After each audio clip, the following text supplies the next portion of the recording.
Live on Stream It Sports NoCo, it's Northern Colorado High School football. This broadcast is brought to you by Jim's Wings, Northern Colorado's favorite wings since 1991. By Pedersen Toyota in Fort Collins, everything cars made easy. And by First Bank. Visit any of our convenient locations in Northern Colorado. First Bank, banking for good. And now for the play-by-play, here's David Haase and Randy McCoy.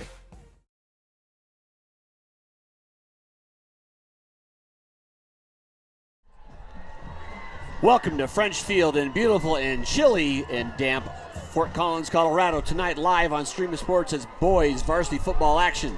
Homecoming night for the Rocky Mountain Lobos as they host crosstown rival the Poudre Impalas. Hello everybody, I'm David Haase along with Randy McCoy tonight. And Randy, we have a classic city rivalry game. It is. This is the oldest one because of just that both schools came along about the same time, and obviously they've played Fort Collins as well, but Fort Collins is no longer a 5A school, so this is a conference game as well. And we got Ryan on camera over there. Ryan, if you want to get a tight look up there on the captains going out to midfield, please. Yeah, we've got captains coming out, and you can see the captains of Rocky Mountain there. I can get those off. Calvin Brandel, number 8, Hayden Steffens, 31, 44, Jacob Bennett, and 56, Jeremy Reed. And I think one of the important things here, what you see the Poudre Impalas are doing, they've got the jersey. But you just that's that team part of high school sports, isn't it, Randy? Right, and we both know a lot of people that knew that young man and his mother. And his twin brother still playing. Yeah, so God bless him for doing that. But we've got city football tonight. Rocky and it's going to be a good one. Both teams, not doing that great, but it doesn't really matter in these games. They're both 1-4. Played some tough games, but it's a rebuilding year for both teams. And so we'll just see. One team's going to come out, but one thing I can tell you for sure, it's going to be a competitive game, as we saw a couple of weeks ago with 2 0-3 teams. Oh, yeah. You can get after it. Well, and that's the thing now. You can go play some non-conference teams that are really, really good, and which both these schools have done. Now you get into the conference level, and you're going to start you get that clean slate, and you want to see both these schools do it. Coach McVicker and Coach for the Lobos, Coach Brook, are going to be looking for their kids to really ramp up their game tonight. As you see there the Lobos come the Lobos. It's homecoming night. Boy, there's a good crowd turning in still across the way for Poudre, and this the west side here of French Field is very full. The student section is jam-packed. And they got my flag out there. It's yes, nice RM, yes, man. They do. They got the honorable Randy McCoy honor flag. That is that's impressive. Folks, let me just tell you a little bit about Colorado weather. It was the most gorgeous day you could ever have yesterday. Today, it got a high, I think, of 46, but it stayed 45 all day. And tomorrow, the forecast I've seen as high as 88. Yeah. So I think Dave, the weatherman, explained it that something was caught up against the mountains here, but whatever it is. Got a little cold front, a little upslope, and it stopped right here, and hopefully tomorrow it's leaving, as they say. Yeah. Now, the Rocky Band is still in the field. The Poudre return team is probably going to use them for an extra screen because they're looking for a kickoff. They're receiving. Well, folks, last year, this now reminds me, I set you up. Last year, this exact same situation happened, and Rocky Mountain got a penalty. The band. For delay of game, but I see they are moving quicker this year. But the referee stayed near midfield this time, but the homecoming game went down there and 5 yards on the band. And how we didn't make Sports Center, I have no idea. Yeah, but that was, I swear that happened last year. So can't make this stuff up. No. Folks, we play 4 12-minute quarters here, and got the band back tonight with David Haase and myself. We've got a lot of different things going on, yes, so we don't work every single game together like we have in the past. So 4 12-minute quarters. We got Rocky Mountain. We got Poudre. Rocky's going to kick off. Here is my partner, Mr. David Haase. Willick kicks off for the Lobos here near sideline. Burkett back there on his goal line. Interesting night. Willick usually carries it well in the end zone. That cold air and damp air, it's one of those where the ball won't travel as well. We'll see. Great night for football as here we go. Willick drives it deep in the end zone. Burkett travels back just to get a practice catching the ball. It is a touchback and will be out 1st and 10 for the Impalas at their own 20-yard line. lively crowd already. And again, the Rocky Mountain side, what rain? Yeah. And it's not really raining, it's misting. Yeah, it's but you can see the sheen on the field. Yeah, that's not light glare. That is from the water. That's is just something that's going to be down there. We had an official come up earlier and said, he's got to take chop steps tonight because it can be slick. Tarango now out opening at quarterback for the Impalas in the pistol formation. Satterfield behind him, leading rusher. And that's the way they like to play it. Poudre ball straight up the middle. Tarango for about 10, 12, rumbles in about 13. First down on the first carry. Satterfield's out there, and another bruising back for the Impalas. Yeah, and he's got well over 400 yards. I didn't look at his latest. Yeah, about 450 yards so far on the year, and they will wear him out, and he will wear out a defense. You look at all the running backs that Poudre's had over the years, and they're generally just that way. They're a hammer looking for a nail. Twin backs to Sex Tarango now on the snap. Give again. Tries to roll his side. Lobo's got contained. Still gained about 3 or 4. Nice job up front by the Impalas. Well, here's the thing. Neither team has anything to lose tonight. And I can tell you, Coach McVicker, he told me earlier in the year it's going to be Satterfield left, Satterfield right, and then they're going to throw it to Stribling. Yep. And so there's no secret to what Poudre's going to do, really. Well, if you can't stop the run, it doesn't matter. Rocky Mountain plays 4 down linemen on a run-heavy offense like Poudre's. They're showing the blitz coming, fill the hole, trying to get around the edge. He's got it made. Going to the corner again, probably a first down yardage, but then we see the flag in the backfield from the referee. That's Burkett, who normally returns kicks. Yeah, 5'10", 182, and he gets ahead of steam up like that. That's going to be a lot to bring down, but on that spot foul from what is presumed to be a holding as everybody's walking backwards, and there's our referee signal. It is. And a spot foul like that moves you well back, so it'll be second down again and more than 10. Get some of those young men out there that do the blocking, though, for those Impalas up front. 50 Frank Burnham, number 56 is Blaze Hupp, 71 out there, Brian Crespo. And I'll make sure I get the rest of those out to you. It's hardest for up here to catch all of the 50, 60, 70 numbers, but we want to acknowledge the effort of all of those kids. Near side here, Ramler, number 3 into the sideline. Single receiver up on top, Stribling. Second and about 20. Fakes the give, quick slant play over the middle. Caught. Tied up quickly by the Lobo secondary. Gain of about 8. They bring it down to third and about 11. Little extra stretching there. I think Rocky thought the receiver needed to be stretched a little bit there. So and actually that was Devontae Davis out there too. Yeah. No, that's right. It's everybody wants to hit somebody right now. You got to get warmed up. You got to get that blood flowing on a night like tonight.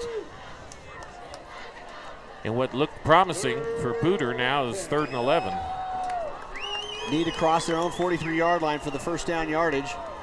Davis on the motion, right side rollout. Lobo's got contained, fires it out in the flat, caught by Davis. Really nowhere to go. Gain of 5 or 6. That's one of those, okay, we'll let you complete the short one kind of routes.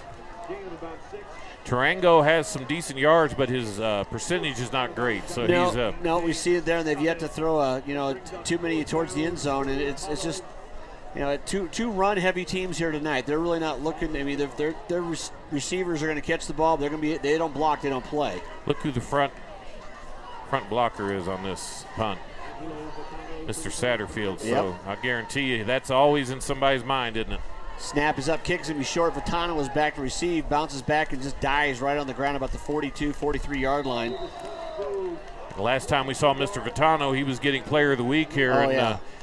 One of those. He's just a football player. Every coach wants a kid like him, and he'll return kicks, punts, makes tackles. You can get him a receiver. We saw that pick 6 he had last week where he took it on the left side outside the numbers, came clear across the field, and scored on the quarter pylon. And we saw him fly after a huge receiver, take a pony ride. Yep. Saved the touchdown, probably saved the game. Motion now, Lobos across the formation, pistol formation. Gives straight in the middle of Yancey, nowhere. Nice job by the Impalas moving upfield quickly there. Starting tonight at quarterback for the Lobos, 21, Giles Poudre, the sophomore. We have seen a lot of Poudre and both Brandel. Poudre is a promising looking sophomore, long, got that nice release, stays in the pocket. He came in towards the end of the game. 2 receivers near, single the top. Give again, Yancey straight in the middle, hit right away. Well, and ball's on the ground. I don't know if they called that. He was already moving backwards. We'll see what the officials say, and they're saying it's Poudre's ball. He must have tried to spin away. Lobos aren't contesting it too much, so that ball is dropped. It's a turnover early in the game on the Lobos side of the field. Poudre's going to start on the 37-yard line. So we talked a little bit about, both teams coming in same record, huge rivalry game, homecoming. Which team is going to come out with the most energy? I thought Rocky might, but right now, the first 4 minutes of this game, Poudre clearly is. Well, now we got a little change in. Okay, now the defense is out there. I didn't see the squads coming out. Poudre's coming from the sideline with their whole squad after the turnover. 1st and 10 now, 38-yard line of the Lobos. Tarango, 2 receivers near side. Blitz coming from the Lobos. Tarango on the outside of the quarterback. Keep perfect. No one there. Great call. Lots of room. Well, what a read by Tarango. Well, and that's just one of those. You've got, if you're going to do the RPO, the run pass option for that quarterback, you've got to run it once in a while. You got to keep that defense honest. As we saw Poudre right there twice, they didn't even bite on the quarterback running for the Rocky Mountain. They filled the holes and stuffed Yancey. Satterfield, one of those kids where he's going to carry it a lot. Good call by Coach McVicker and his staff there. First down yardage after one play. Give this time. Satterfield picks his way upfield, picks around a couple rounds, skits in the secondary. Breaking tackle still going. Oh, my goodness. Trailing people down the field inside the 5, and goal to go now for the Impalas. What a great effort. Talk about yards after contact. Yeah, and if you're the defensive coordinator, one thing you're going to have to say is you got to wrap that boy up because he'll run right through all those arms. And he just did. Yeah, he did. Probably five arm tackles. They had a running back the last 2 years here at Poudre that did the very same thing. Yep. Not a surprise. Pistol formation, extra blocking back, straight up the middle. Touchdown Impalas. So after the turnover, 3 plays, and they get it in the end zone for 6. That's what you want to do when you get turnover momentum like that. You just go put them on their heels and drive it in like the Impalas just did. And neither one of these teams can really afford to get very far down. No. Because neither one of them not that type have of great offense. they're not. They're both grinded out type of offenses and don't want to have to catch up that way. Looks like somebody forgot to take the T with them out there. PAT is coming. It's not a timed down, but there is a time clock running. The back judge is already about ready to start counting. You can hear the wind howling on our mic there. Yep. Tape is blowing off of both of them. A little movement in the middle there. Didn't seem to harm anything. And the PAT is true. Impalas 7-0 over the Lobos here early after the turnover by the Lobo offense. And Poudre's smelling victory as last night. Poudre was able to beat Rocky in boys soccer 3-2. Yeah, right here. And less than 24 hours, or about 24 hours ago. And so Poudre wanted to spoil, and they would love to spoil the homecoming from Rocky Mountain, wouldn't they? That's everybody's goal. That would, I won't say it would make their season, but in a season where they may, end up 500 or something like that, that would be a big piece of it. Well, these kids have been around each other for never, yeah, all the way through middle school. Before the game here today, we had all the elementaries and middle schools for Rocky Mountain that feed into Rocky Mountain were taking a lap around the track and had a great hand from all the people that are showing up here, and they were, these kids got to stop and give their own little cheer. Nate Wood, kicker there, the number 4, put it down on the far hash. There, the band's back up and going now. Vitano deep along with, I believe that's Yancey. If I see the other numbers, both back for the Lobos about the 10-yard line.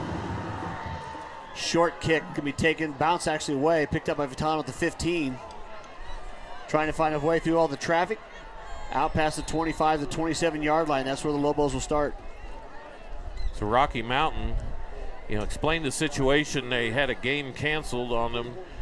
It's hard to explain. It is hard to explain. We might need to get a mathematician in here. Yeah, we're supposed to play Legend. Legend double booked the game for some really odd reason. Well, then they had to kind of pony up and help out Rocky Mountain. Rocky Mountain, Sean Terry, the AD, searched around, kept going further and further. They had to go all the way out to Bowling Green, Kentucky, where the Lobos played last week, and they got to play for their effort. They got to play one of the top 10 teams in Kentucky.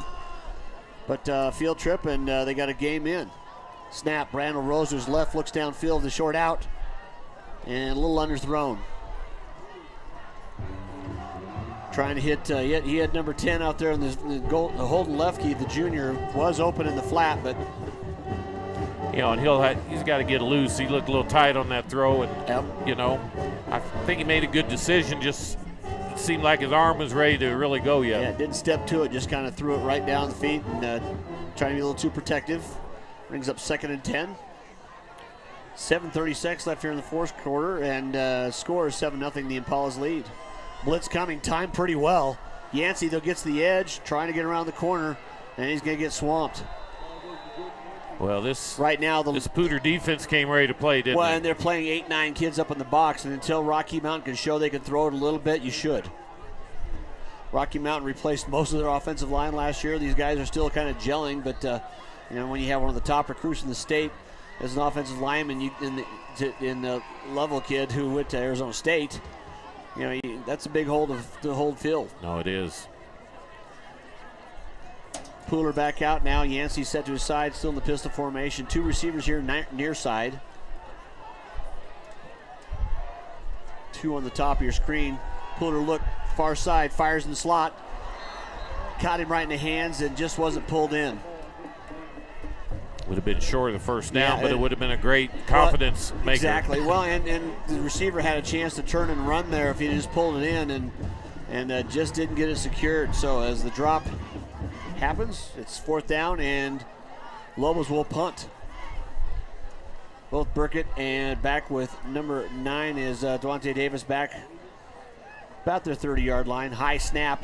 That's going to be, wow, I can't believe how did he not block that? Well, the punter did a nice job of getting it away and kicking to the left side. And a great punt. Boy, he really did.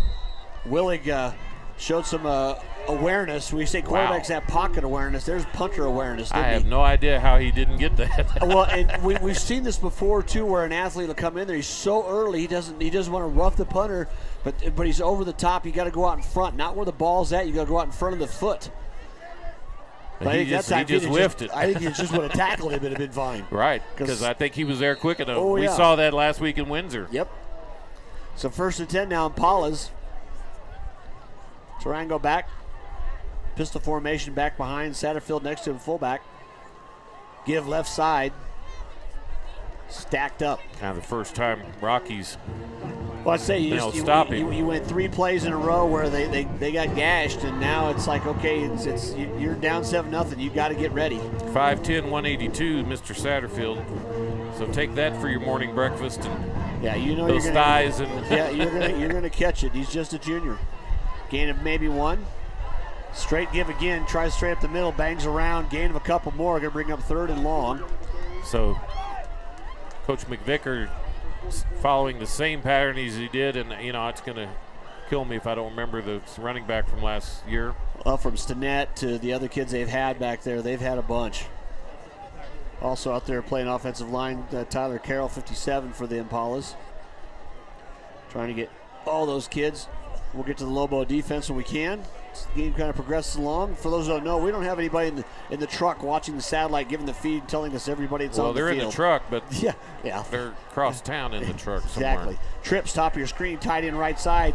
Triangle lows the left, tries to fire down the middle. He's got a man out the side, wide open. Wow. Broken coverage there. And you know what he did? He did a great job of settling his feet, letting the pattern clear, and Rocky Mountain he was just alone. There was just a blown coverage there, and he was downfield about 18 yards. Easy first down, ball clear across midfield down to the 35-yard line of the Lobos. So many times you throw it too quick, but he did, man. You could see him just settle himself and he did square up. Rose left, flipped his feet, got everything set there, and hit him, and yards after catch there was pretty good too. Trips here, double receivers here into the sideline near us. Straight up the middle, got by the legs there. A couple of Lobos got to him pretty quickly, starting with number 42, Neil David. Leading tackle for the Lobos is Mullenhauer, number 41. You'll see his name around the ball a lot as almost 9 tackles a game. But right now, the Lobos defense is kind of reeling. They had a 3rd and long there and kind of just had busted coverage. Triangle made him pay. Twins top of your screen, single split near side, tight end this side also. Fake triangle around the other side again, not picked up. Downfield, first down yardage and some.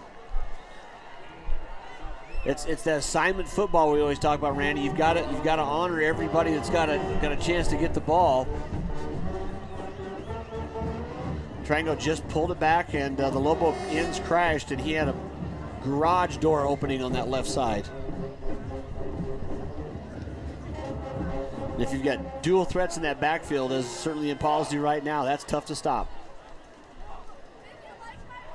Rolling out to his right side, being chased. Gets away from one defender. Fires down man. He's got it in the end zone. Touchdown. Wow. Great throw. Really great throw. We've Took seen his this time. quarterback grow. Oh, I'm not sure he makes that throw first couple games of the year. just took his time and laid it out in front of his receiver. Not sure if that was Stribling or who that was. Actually, I think it was number 9, Devontae Davis, the sophomore. But he put it out there to the side and let him run to the ball. That's what's so important on that kind of play where you're coming across the field. Get it out in front. Let him have a lot of room. Good snap, good hold, and good kick. Impala's out to a quick 14-0 lead here at French Field with 3:44 left. They lead 14-0. Last year's running back, J.T. Erickson. Erickson, there we go. Could not think. I've got all my crackpot staff. Actually, our executive producer and Kevin Lytle helped me out there too, as Kevin was in here calling the soccer match last night. Did a great job. Loves his soccer. Some of those newspaper guys, they can't be at 4 games at once, and a lot of times they'll catch us here on Stream It Sports. So, well, there's still people rolling into the game. Poudre's starting to fill in pretty good on that other side there. Yeah. The Lobo side here is very full. And my point with J.T. Erickson was, you remember he had a good year his junior year. They gave him the reins, and then his senior year he went crazy, and you can see the same thing getting ready to happen here with Mr. Satterfield. Well, and you just grill them. And running backs, they're like a fine wine. You want to let them age, let them use it. He's on pace to get close to 1,000 this year. And driving kick back, both receivers kind of across. Yancey takes it, breaks up the middle, he's got room. It's going to be a foot race to midfield, and he's down outside the 40-yard line. We'll see if that sparks the Lobo offense, but a great return by Jordan Yancey there out to the 42. J.T. Erickson last year had 1,528 yards rushing. Well, and they've had heck of a year. Yeah, they had a tremendous line last year, and a group of seniors that it was a special bunch Poudre had last year. Had a good year, but these Rocky Mountain Lobos upset them last year when they really timing. Yep. Should not have been able to beat them. Well, right now Rocky Mountain is not able to handle the numbers that they're bringing up front. The running back was met in the backfield by his own blocking back, because right now Poudre just running people through the line, just trying to fill every gap. You've got along there, number 42 out here near end, Jason Worth, 44, Michael Scott. And I'll get you more of these numbers, these kids. But right now, they're playing straight up through the middle. Will McBride, 45 on the left D end. I mean, even though they're playing there, but they're bringing 6 on every play. Lateral pass, that's a fumble. He's got to pick that out. Yeah, that wasn't even close. And Poudre says they got it, and they probably do. I actually think that was going to be a double pass. Right now, it couldn't go much more wrong for Rocky Mountain. I was going to say that was a good 3 yards. No, yeah, I'm pretty sure that was going to be a double pass the way they're setting up downfield. Well, trying here's to the take thing. advantage of their press coverage from Poudre. You hear this all the time. Rocky Mountain's back on their heels right now. They're just not able to get forward motion. Yep. And their body language is that way. Well, all the aggression right now is both on the offense and the defense for Poudre. I mean, they were bringing 6 and 7 there on pretty much every play, just daring Rocky to make some kind of play. Play call from the sideline, lined up. Twin receivers here near side. Triangle back to throw. First play takes it deep towards the end zone. Almost caught. What a throw. That was in a pretty good spot. They're out there playing man defense, and no one really to help on the outside. Good coverage. It was great coverage. Yeah, he was on top of the ball. I think that was number 25 out there, Tobias Martinez, the sophomore. Actually, no, it's 15. Excuse me, 15's over there. Tony Wan, senior. But he was in a good spot. The ball was just laid over the shoulder and just couldn't pull it in. You know, we say good coverage gets beat by a good route and a great pass, and that's kind of what you'd see. Other Lobos out there, James Chavez, the junior here, near side corner. Obviously, Vitano kind of playing a rover man, strong side safety, field corner.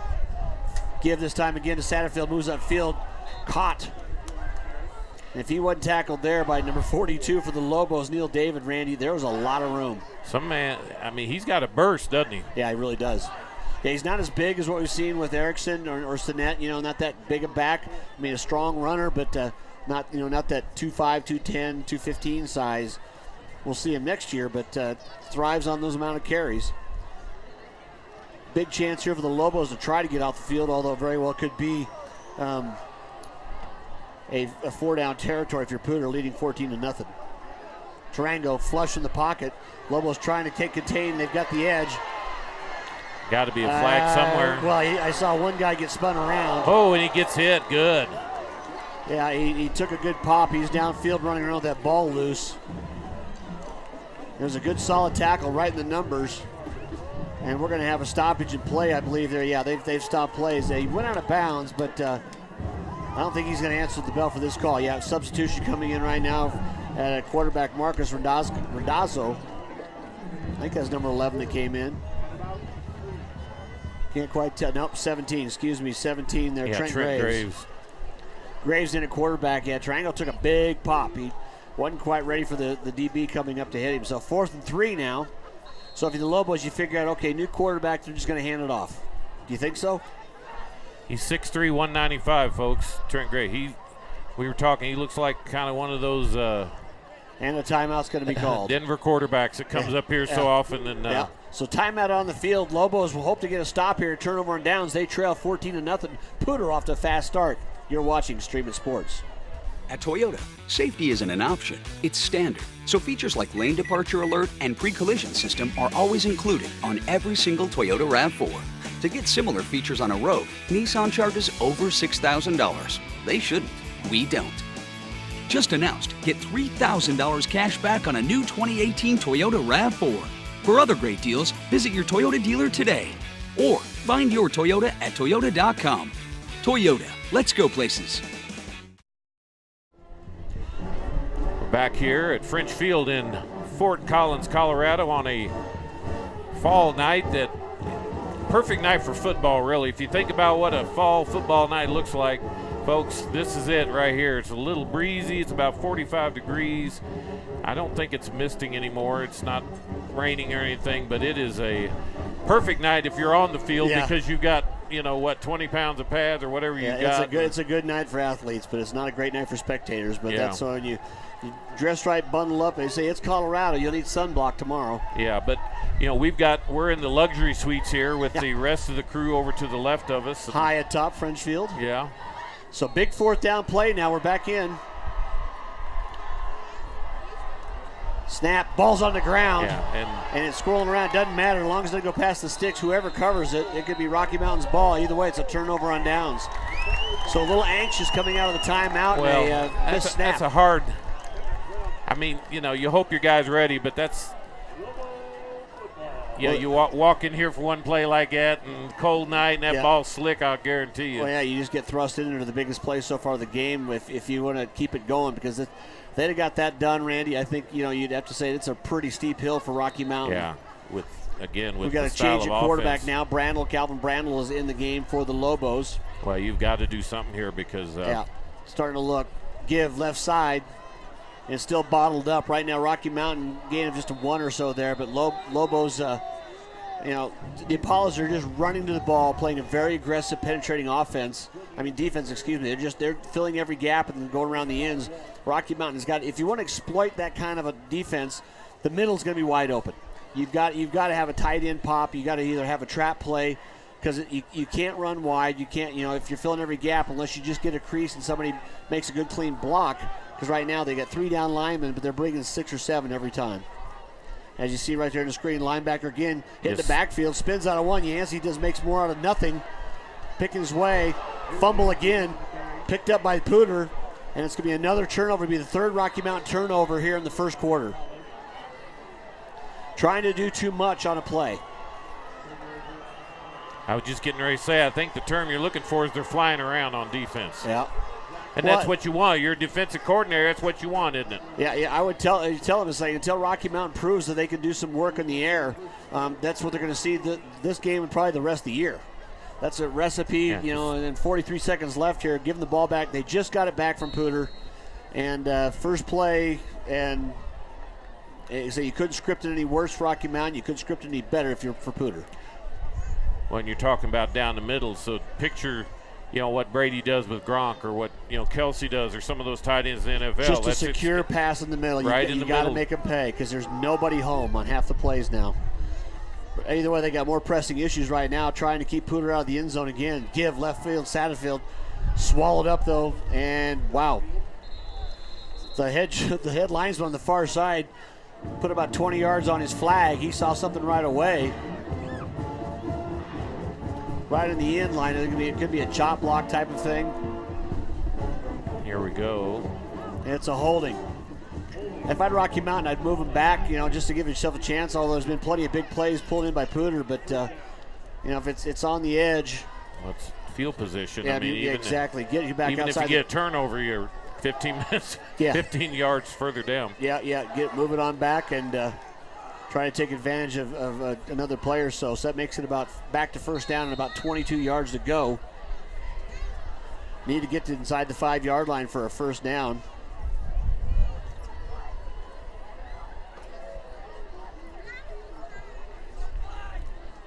Huge Rocky Mountain crowd here. This is that's a really unbelievable. Pretty full side here. Single behind. Satterfield behind, triangle back to throw. Quarterback draw straight up the middle, breaks the outside. He's got room. Got a block on the edge. Okay. Whoa, look at that one, man. That's a pretty good arm. That was 25 yards on that flag throw. And you and I saw the same thing. I don't know how the line judge on this side. The line judge on this side saw a block in the back about 5 foot in front of him, but I think he was looking another direction. He must have been, but we saw it from up here. We're old. So that was not only 25 yards, it was accurate. It almost hit the guy who did it spot, right in the back. Take that with you. Oh, folks, we're just marking it off again against Poudre. Yeah, it's the best best yardage crowd. I like the call a lot. They're letting Tarango show, who's we've already seen has got pretty good wheels. Just the quarterback draw took off and broke the outside, but and that's his strength. I mean, he's an athletic guy, and that's the RPO is what he's going to get, and that's going to be the last play of the first quarter. So with our score 14-0, Poudre ahead, we will take this station break. You're watching Stream It Sports and ASBN TV.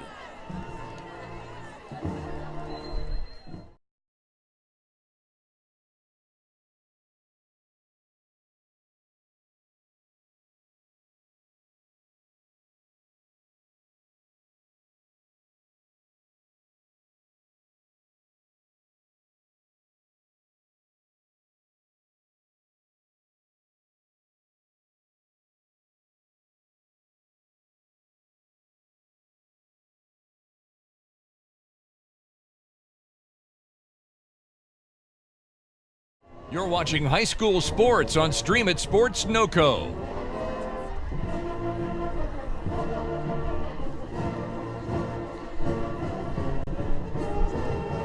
Hear the Rocky band there. Let's enjoy that for a minute. Now that the air is drying a little bit here, not quite as much. Still a pretty chilly night here for the end of September. Not like it's unknown in Colorado, but the wind blowing pretty good out of the south. That flag in the north end zone is pretty much straight out. Tape moving on all the uprights. But after a big first quarter for the Impalas, they lead 14-0. They got first and about 26 here. Trying to go back to throw. Looks like he's trying to set up a screen pass. Does flip it over the side to Satterfield.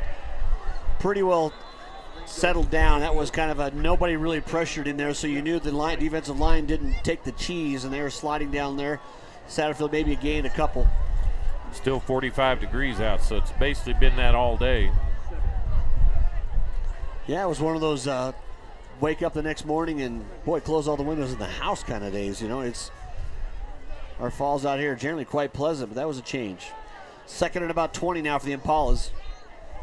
Well, I had to bring out the long pants for the first time. Trying to go down the middle. And, boy, nice job of jumping the route there by, I think that was number 15 for the Lobos. He got in front of the receiver. Yeah, Tony Juan there. The only way that would have been completed if he'd have caught it himself. He cut the receiver off, and it was a long pass, trying to throw the long post play. And Juan just read it. The experience showed there, didn't it? Yeah, and the ball was thrown well, and if Juan wasn't there, it would have been a good pass. Yep. Yeah, almost surprised he didn't pull it in.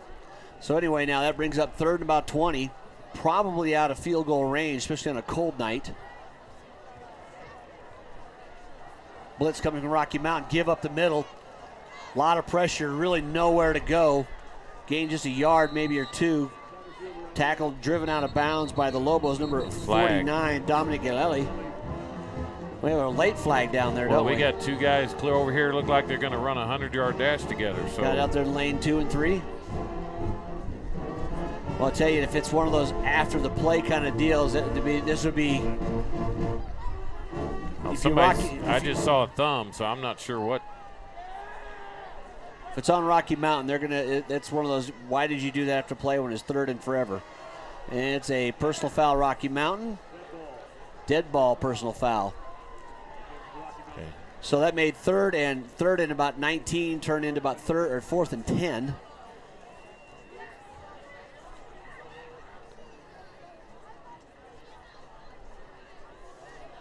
How to make coaches get older on the spot. Just trying a little too much extra, and that happens. Yeah. Well, and again, they went clear off the field, so whatever he was doing, he kept doing it a little extra. long after he should have been. Yeah. Controlling your emotions is a huge part of sports, and that's why some people can play and some people struggle. So after the big mark off, that's a 15-yarder. Now it's still 4th down because there's a dead ball foul, but it's going to make it 4th and 7. Now if you're Poudre, that's a possible field goal range, but boy, would you want to take a chance? We'll see. Yes. And here comes the kicker. Here comes the phone call. Yep. To Mr. Haase. Yeah, it's because they always want to know what I think. And I'm still pretty much 0 for 2018. But I agree with the call, though. No, that's a good one. You get a chance to go out and get another score, get your field goal chance for a live fire kick, too. Ball here near Hash on the 19, makes it a 29-yarder. Not very long. Good snap, good hold, blocked. Lobos got in there. Vitano, I think that was Vitano.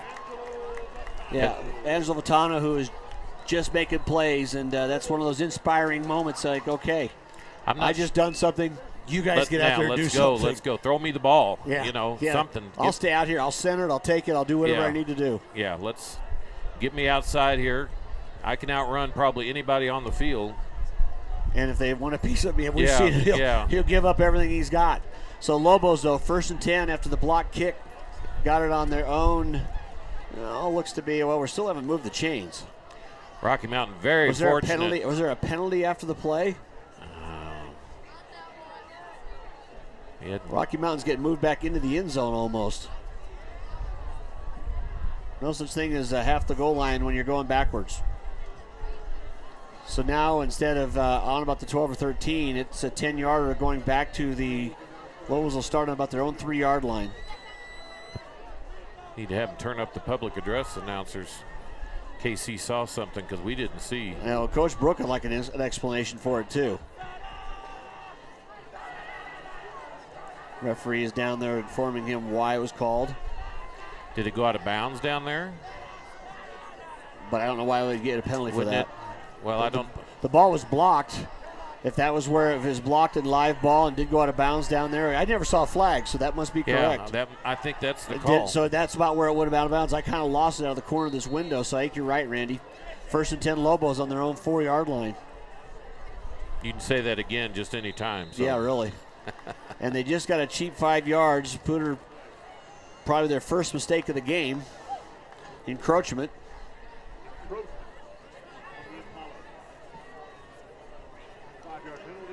Get some of those offensive linemen out there for the Lobos, too, as we see them break their huddle. Well, we talk about a lot it's not always talent that separates teams. Sometimes it's focus. Yeah. We've seen a lot of really talented teams have a hard time focusing on what they need to do. All in sports that way, too. Lobos straight give up the middle. Spun, bounced around about one tackler, just maybe a yard or two at most. I think that was Sean Kidd, the sophomore. I mean, that's going to be the most famous thing we say all year with almost every school that we've shown is they're going to have to go down the field at some sort to get those linebackers off the line because they're just not going to. Again, there's no reason to not just like I said, now rush. Yeah, Poudre's backed off a little bit. They got 2 high safeties. They're still showing they got 4 down linemen, bringing both linebackers into the backfield. I think the ball's on the ground again. He came in unblocked. He hit the running back before he got it. Yeah, before he got the ball, maybe. Exactly. I don't know. Or completely at the same time. clean. The block wasn't picked up at all, and he hits the running back before he even had it. Ball's on the ground. Poudre's got it again, and the nightmare continues now for the Lobos. That's their 4th turnover on offense. 1st and 10, goal to go for the Impalas. That's just a numbers game. They're bringing 6 and trying to block with 5 or something. Our near side, their left linebacker, the near side linebacker, as we see the field, came through the gap, basically the B gap blitz, and was untouched. Hit the handoff in the backfield, and as we see, the ball went right to the ground. And usually defense sees those before the offense, and they got it. So after a stop and a block on the field goal, right away again, 2 times in a row, Poudre's back on the field with their offense in good position. Satterfield picks his way upfield, moving. Potty's got maybe about a gain about 4 down around the 6. Well, that Rocky defense is going to get tired of seeing that number 36. Well, and they're going to get tired. Period. Yeah, just that's what I'm saying. If you barely got somebody give you a little sip of water and they say get back on the field. So 2nd and goal now, ball on the 6-yard line. 2 backs flanking Tarango. They all flip now, Burkett and Satterfield. Inside give, Satterfield up the middle, skips around one backer, hit, drags people, turns to the goal line. Looks like he's in there. I saw the line judge on the far side stop short, and then he stepped over a little further, raised his hands, said Satterfield's in the end zone. 9:39 left here in the first half, and that's going to be 20-0, the Impalas lead. And I don't think anybody saw this come. I know myself. Well, it's that we've seen those things where you've got 16, 17, 18-year-old guys out there. Not for lack of effort, not for anything else they're doing, but 4 turnovers in the first half, in the first quarter and a half. Not even that long. Poudre's had short field 3 times. You're going to capitalize on those, and boy, you just end up being you're down. So good kick that time again. It's up 21-0, 9:39 left here in the first half. I'd like to quickly thank our sponsors, First Bank, Pedersen Toyota, and Jim's Wings. Jim's Wings, the voted best wings in Northern Colorado since 1991, over on West Elizabeth, just off Shields, west of Moby. I still have my challenge out there, Randy. Nobody has got me on Twitter at DaveH1923. I will buy you those half dozen Ram hot wings. If you can eat them, I'll buy you the next 6. But I think my career record is still clean on that. So the Impalas, boy, the dream start. The first drive, take it down, score. Get a turnover, take it in and score. Get another one, but two more times Rocky's defense has stiffened, put the ball back in their offensive hands, and then right away, first play, offense gives it back.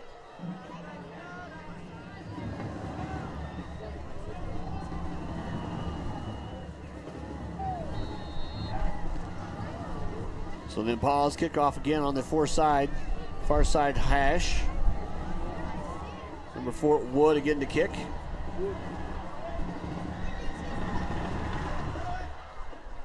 High kick can be taken inside the 10-yard line. Straight back up the middle, trying to find a seam. Got an edge, sugaring a couple tacklers out near the 30-yard line. Good return for the Lobos. Just need to see if this offense can get some spark, Randy. I don't think the Lobos have got 20 yards of total offense so far. So for those of you listening from Fort Collins, this is Poudre represents Wellington and Lincoln. Wellington, Lincoln, CLP. Okay. That's the 3 feeder schools there. Rocky Mountain will have Weber and Blevins. Wellington has been a dominant team Oh, for a few years, been haven't a tough they? middle in the school middle program, you betcha. Oh, and then we've got a Weber guy next to us here. You're talking about toss outside. Tripped up, still nice hand pat, gets upfield. Burkett kind of got to the running back. I think that was Kidd out there, 24, showing that great hand pat drill you have as a running back. And Rocky Mountain, they need a first down. Yeah. You need to score, obviously, but you got to get a first down. I'm not sure if they've had one yet. Well, they haven't been able to slow down the pursuit. No. Well, you got the 4 down linemen for Poudre, if not 3 at times, but they're bringing at least 2 backers, so it's 5 or 6 coming every play. Rocky Mountain has not solved that. There've been clear hits in the backfield, and at the worst times when you're trying to mesh the ball. 2nd and 7 now, Lobos. Once again, 5 in the line, bringing 2 linebackers. You can see them up on their toes. They come straight through. Brandel back to throw, got a man over the middle. Should have been intercepted. Deflection caught, though, by the Lobos. Picked off in the air by number 9, Noah Yancey. Went right through the receiver's hands, off the safety of the Impalas and back into Yancey's That's hands. like those old commercials with Larry Bird, isn't it? Yeah. Off the top of the. Got to call that. Yep, nothing but Well, right now, Rocky, doesn't matter if it's good or lucky. They'll take it. They need to. Well, they needed a plus, yeah. Yancey's out there to the far side. He kind of turned his ankle. Twin receivers both actually empty backfield now. Brandel back, motion coming across. Give on the speed. Work trying to get the outside, nowhere to go. Nice job by Burkett there for the Impalas. Randy, Tristan Burkett held the edge, strung it out, and by the time, it was trying to turn it upfield, there's nowhere to go. And they stopped at the right time, too. Didn't get a penalty because, they were pursuing. You see that coming, don't you? There's one more hit in here. Nope, you're right there. No, that was a smart play by the junior Burkett. Ride him out of bounds. Loss of 3 on the play for the Lobos.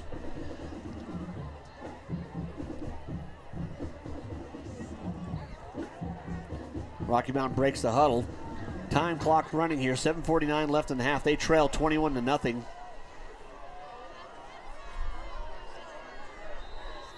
they're going to have a timeout taken here by Rocky Mountain. They weren't quite set, so time to see what they need to do on the sideline. While they do that, we'll take 1-2. You're watching Streaming Sports.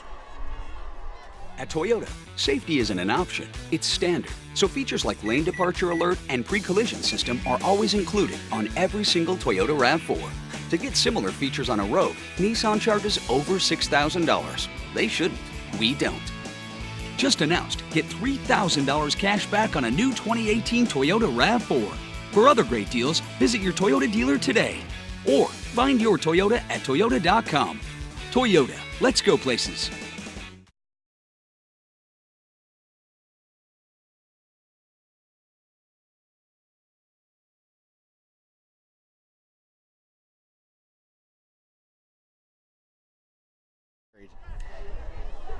And we're back here talking a little bit about how the NFL is starting to call quarterback. Yeah, comfort Brandel of quarterbacks. back to throw, looking at his sidelines, got the flare pass out here. The kid throws it underneath, and it's incomplete. Just too slow. Yeah, you got to make the decision. They're throwing that into it. You're throwing that into the near sideline where there's not much room. You got to get that out of your hands. Now, there was that space is so much easier to defend. You've only got about 15 yards over here. The defense had 3 guys. There's nowhere to go. So that was either a dump it off or look downfield. He had no pressure. One of those he could have waited a little longer, but that's just getting used to the play. And right now, they're not really sending more than one person. No. They tried to send somebody downfield to kind of clear that area out. But neither of these teams have been very effective throwing the ball this year. You're going to make them throw the ball underneath you, not just give up the big play. Poudre showing blitz, bringing 5, dropping back 1 linebacker. Brandel flush to the right side. Going to be hit, taken down, spun away from 1 tackle, hit hard at the 40. Yeah, he took a big pop there. He turned right into it. No, he needs some help getting up. That's somebody's got to help him. That's one of those things where you're tougher than you need to be. Coach Brookko saw that right away and get out there to help him up. He turned right into a pretty big pop. Yeah, and it was nobody's. Although it was kind of a blindside hit, but it was. Yeah, well, he didn't even see it coming. Yeah, nobody tried to do that. Yeah. But there is a penalty now in high school, for blindside blocks.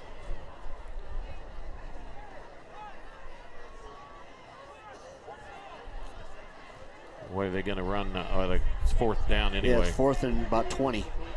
Lobos hope for a good kick here and try to make the Impalas run the length of the field. Yeah, he was definitely wobbly. Oh, yeah, no, I doubt we see him the rest of the half.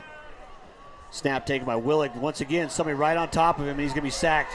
I mean, nobody blocked on the outside out there. Nobody. Rocky Mountain completely unorganized right now. Yeah, they had a player run there late. They really, like, their head's just not there right now. Boy, you hate to see that, but we haven't seen this dominant of a quarter. And well, as you said before, they're on their heels. They're down. And you get hurt when you're on your heels. Yep.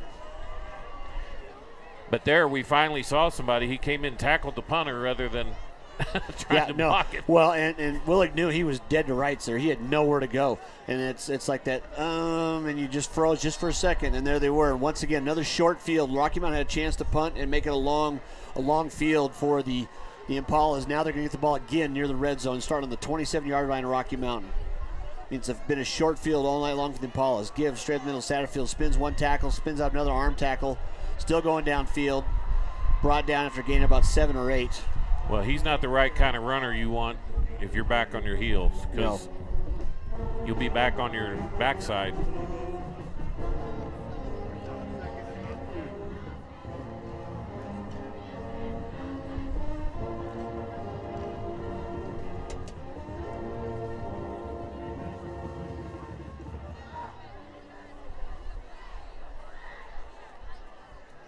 Fumble down on the ground. Tarango does the smart thing and just falls on it. He didn't know where it was at. He didn't know where the rush was coming, and he just covered it up. That was good thinking right there. There's a lot of things you can do, too, when you're up 21-0. Well, exactly right. It's like you didn't need to be that aggressive. You don't need to go making a play right now. Rocky Mountain was desperate to make a play. Poudre doesn't have to. Yeah. And that was just a good way to look at the play. He says, okay, I'm just going to take the loss. Yeah, because you don't want to let Rocky Mountain think they can get back in this game. And the first way you can do that is by starting to turn the ball over. Because, again, Poudre hasn't had to go the length of the field. Brings up third and about 7. Oh, no, they haven't. Yeah, since the opening kickoff where they, got a decent return, but then had 2 big plays and then scored. I mean, they haven't, I don't think they've had to go more than 30, 35 yards each time, and to their credit, they've done it. 5:44 left. We have clocks now winding. I was trying to see what the stoppage was. 21-0. Poudre does lead. Tarango rolling to his left side, trying to look upfield, fires at a man wide open in the middle. Ball hits the ground, incomplete. Could be a late hit, too, I think. I'm trying to figure out why that was thrown. He dived for the ball at the same time. And you got to... Unless they're saying he put his helmet into him. But if they did, once again, that's going to be Rocky Mountain just shooting himself in the foot. That'll be a first down penalty. He got an injury, too. Yeah, actually, that's the quarterback's back there. He was going to get popped because he stood there a long time. Pretty deliberate thrower. But we've got timeout on the field here while they take care of him. Trainers talk to him in, make sure he's okay. 5:28 left here in the half. You're watching Straightman Sports.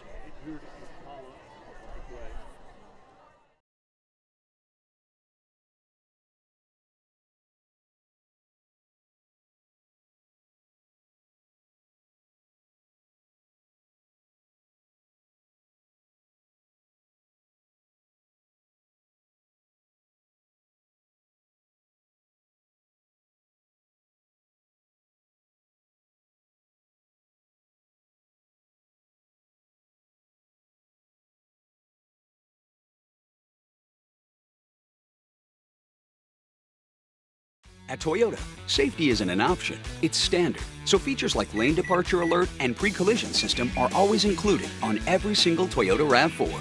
To get similar features on a Rogue, Nissan charges over $6,000. They shouldn't. We don't. Just announced, get $3,000 cash back on a new 2018 Toyota RAV4. For other great deals, visit your Toyota dealer today. Or find your Toyota at toyota.com. Toyota, let's go places.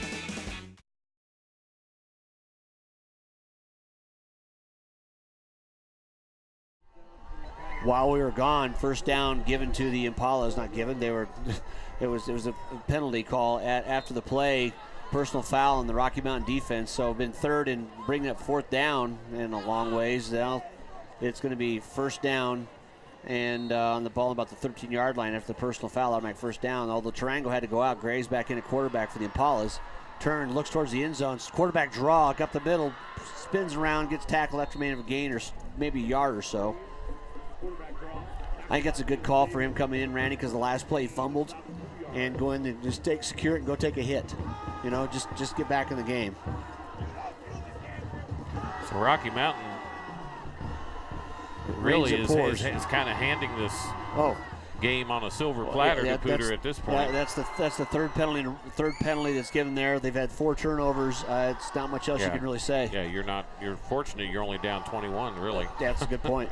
Satterfield straight up the middle, actually tried to pull it and run. It was kind of an awkward moment. Graves downfield is going to get in the end zone. Yeah. Didn't look like it was what it was supposed to be and kind of stuttered there. The Lobo defensive end followed the play too long. He gets outside and a good effort, heads downfield and scores. Mr. Graves, 6'3", 195. So he's a hunk to bring down over there, too. And he had a couple of people that had a shot at him. Oh, yeah, like I say, he got to the 5-yard line with full head of steam, and that's going to be pretty tough to bring down. And to his credit, he kept it going. It looked like he and the running back actually ran into each other.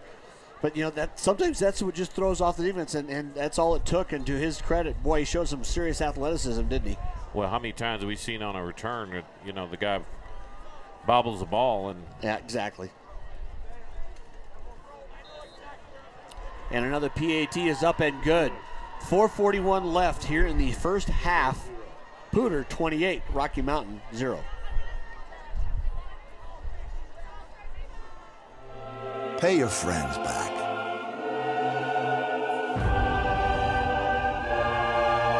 Before they pay you back. Zelle on the First Bank app.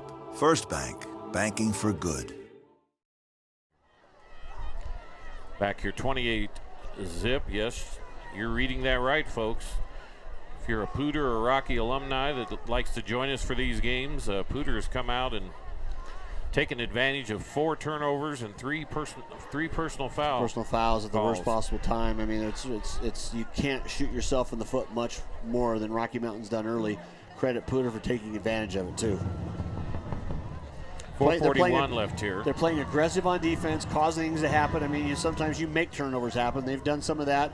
And then also their offense is, you know, Satterfield's running the ball well. Tarango's pulled it back a couple times. That last time was Graves on the quarterback keeper from about the 13 on in. And Rocky just looks frazzled back on their heels. And, you know. Well, they got their heads down. Yeah, if they. Another kick. Far side, taking about 13-yard line. Trying to look for room. Cut up's got a seam again. Rocky Mountain's getting good kick return yardage out past the 30 each time. They've had a little bit of practice on it here, so for the 4th time they've returned. See who comes back in at quarterback. I can't imagine that. Giles will be coming back in, the sophomore for the Lobos there, Giles Poudre.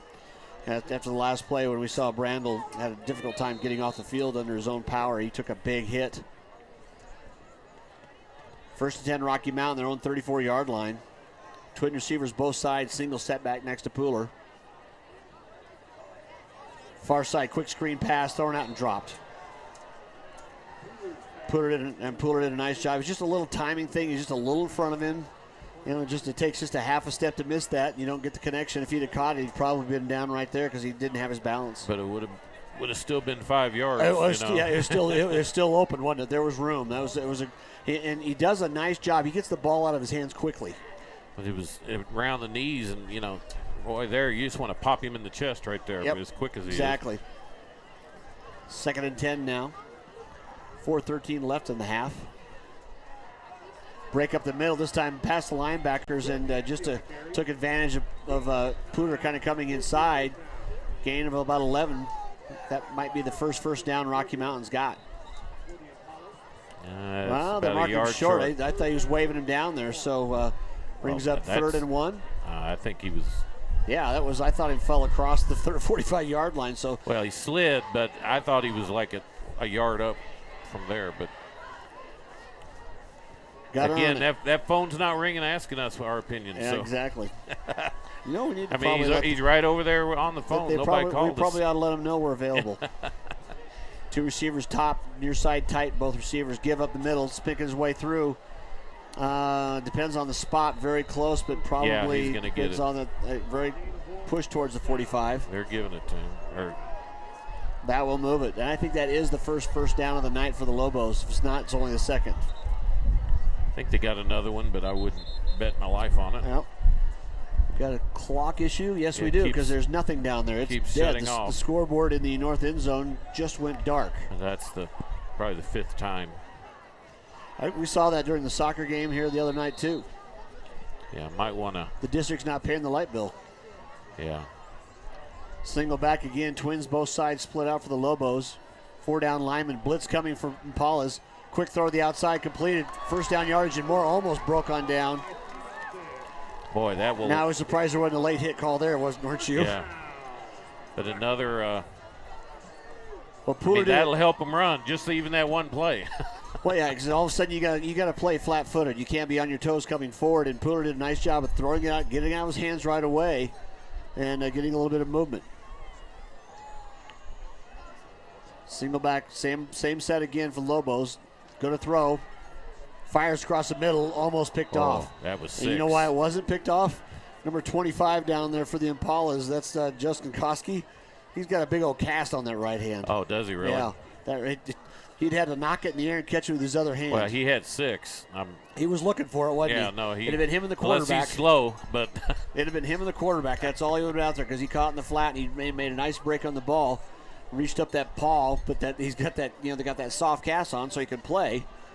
And it went up in the air. So 2nd and 10. Poudre back to throw again. Rush straight up the middle. He's got a man out the outside. Great throw delivered downfield. Very good throw. Another first down play. Well, the thing is they're keeping Poudre off the field, and they're giving their defense rest. They can hold this the rest of the half. Well, you got a long halftime, 20 minutes. Oh, yeah. Well, it's 2:47 clock running. 1st and 10, though. That's 3 really good throws in a row from Poudre, the sophomore. So, now maybe you do the quick hitter or something. Rocky Mountain took the 1. They've got 1 timeout. Yep, that's what they've got. But Twins both side again, single back. Yancey there just trying to pick up the blitz. Fires again over the middle, a little high. Nice job downfield that time. I think, I see number 34 for the Impalas helping up the Well, as most young quarterbacks would do, he stared down his receiver. He didn't look the other way. It's tough to find that in that area. And once again, you're throwing into that short side of the field. The ball's on the right hash. You're throwing to the right side. You got three defenders in that area. That's a much smaller space. Or as if you conversely look to the 2/3 of the field off to your left, where you've got a lot more room. Not sure who he was trying to get that into. If it was either Stevens or Jennings there, but just didn't get completed. Again, throwing. He's got pressure up the middle. Screen pass set up. Oh, my. That's 2. He's forced. That's 2. Michael should Scott. Should have been. This is one. Now his buddies when they get into film next week. But Michael Scott, he's a down lineman. They're going to tell him to take off the oven mitts because that hit him right between the numbers, and he just knocked it down. He certainly wasn't ready for it. You don't think they'll give him a little hard time, do you? Yeah, over and over again. But he made a good play. Well, they say that's why he's playing defense. Yeah. There's about the 6th time that the clock has gone off. Wow. And it's rebooting again. And really, that is really something. I'm not sure I'd want to go down there and figure out why. All right, 3rd down and 10 now, Lobos. I would say they're certainly in 4-down territory, although Willig's got a really strong leg. Be a 47-yarder as it starts now. They need to get some. Blitz coming to the outside. Poudre's downfield, going to get snowed under. That'll certainly take him out of field goal range. And that's what they didn't need. Well, yeah, and the blocking on the outside, Jason Payne, number 40, the outside left side linebacker, come flying towards the end. Just kept it up and got to the end. Well, he had plenty of time to throw, so it's not like. Yeah, it's that pocket awareness that you're going to have. He's just a sophomore. Well, we saw it last night, Mr. Kirk Cousins to end a football game. Yeah. Just didn't. Needed to move a foot. Yeah, 2 feet. You just take a little bit more time you need it, and it's tough to feel that presence from the backside. The rusher came in, so loss of 10. Big 4th down coming here. Need to get down to their own 20-yard line. Fires it straight down the middle, a timing pattern. And the Poudre defender, it dropped it. We can hear the assistant coaches to our right. They're saying, drop it, knock it knock it down, because that's you catch it there, you've got the ball there. Now they're going to get the ball on the 40-yard, their own 40, and they've still got 1:29 left to play. Well, and they've got 2 timeouts. You've got a key on Mr. number 36, because this is the kind of place that he could pop something up the middle and yeah, you got to play it honest. You can't think they're going to try to take it downfield 3 times in a row. We've seen it over and over.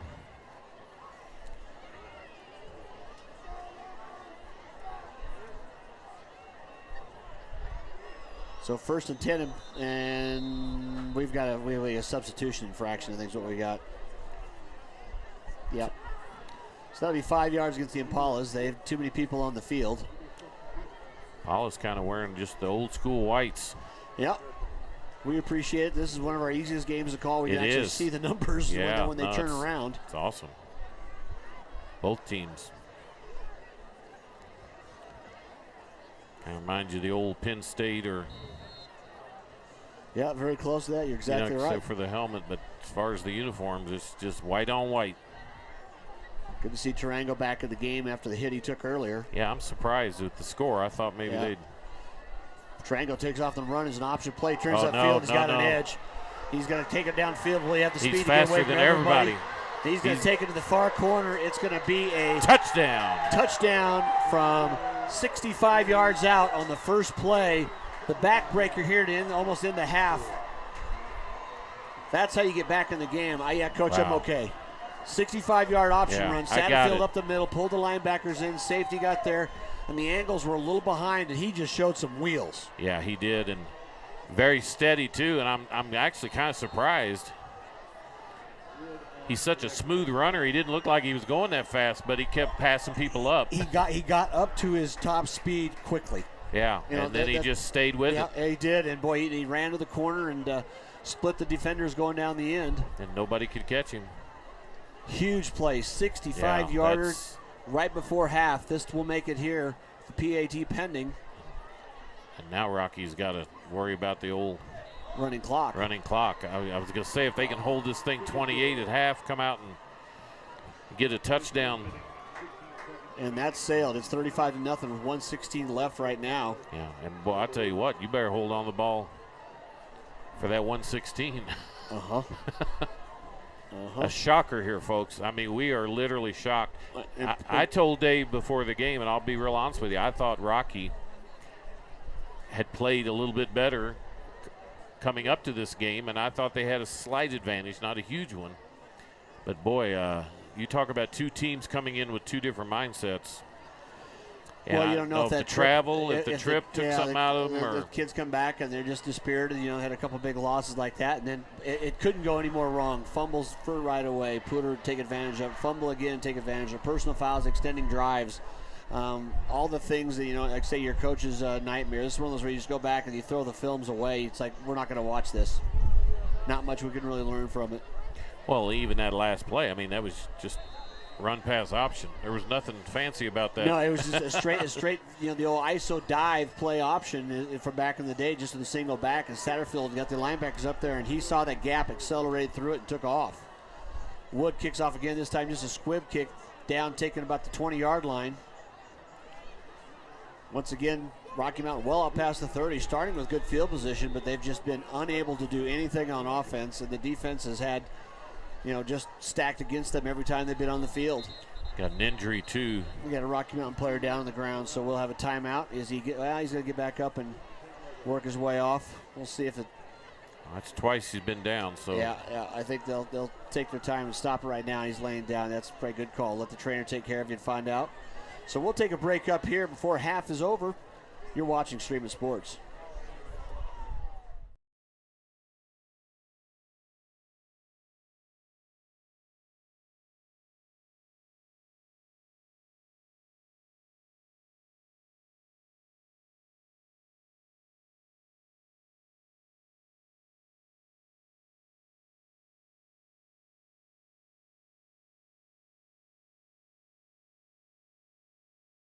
You're watching high school sports on Stream It Sports NoCo. The 3 touchdowns they've given inside the 30 because they keep giving the ball back.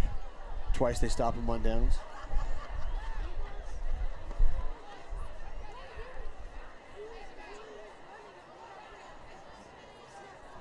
Talking a little bit here, you heard us off air, but just it's tough. You just can't give the ball up that many times. And well, the captain's Jacob Bennett there trying to get off and just limping.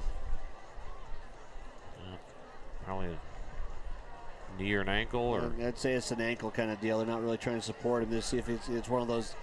If you torqued it pretty good, how will it feel a little bit here? But either way, Lobo's back out on offense now. 1st and 10, ball in 37. Just looking for some positives to go in the halftime. So you cannot turn the ball over here, or it'll be the shortest second half you ever played. Catch taken by Jennings there. Need to tuck it in. Got it away. Maybe a gain of a couple yards. Sophomore to sophomore there. That's one of the things you got to build on. Jennings, one of those tall, lanky those outside receivers that you want to have, and it's when you're 1 and 4, get out there and give them all experience. Poudre back by himself again, and Paula's get a hard count. We had 2 jump on 2 different sides. Pretty easy call for the officials. 38 seconds left. You got 2nd and short, Randy. I would take 2 of them down the field. You don't need to go for 6, but you want to try the long play and see if you can get something extended here, give you a chance right before the half to get down and score even a field goal.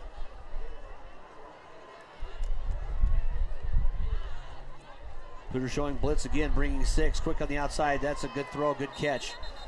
Just a stop pattern by Jennings out there. He got to the sticks. And he got out of bounds, too. Yeah, that's exactly right. He saw the blitz coming inside. He's the hot receiver. Poudre saw him turn around, a 5-yard stop pattern, just got past the yard to gain.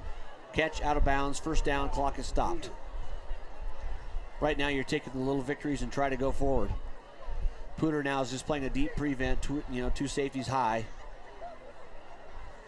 And almost like 3.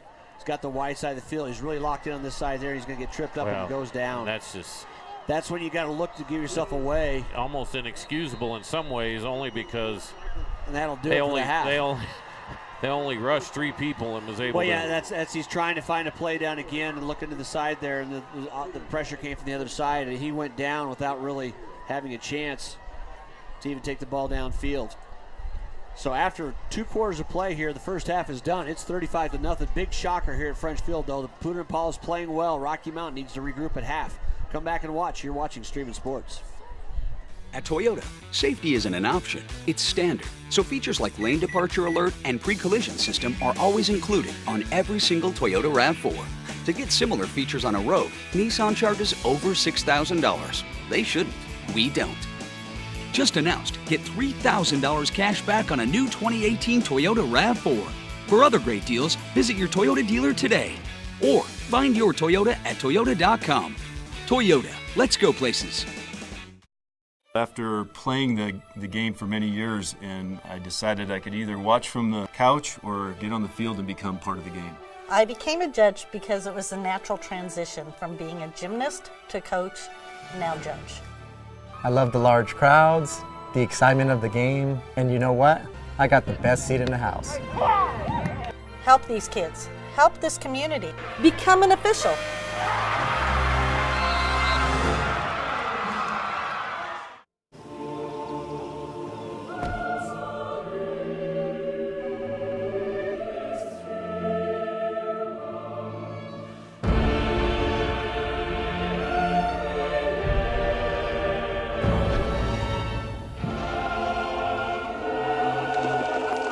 Pay your friends back before they pay you back. Zelle on the First Bank app. First Bank, banking for good.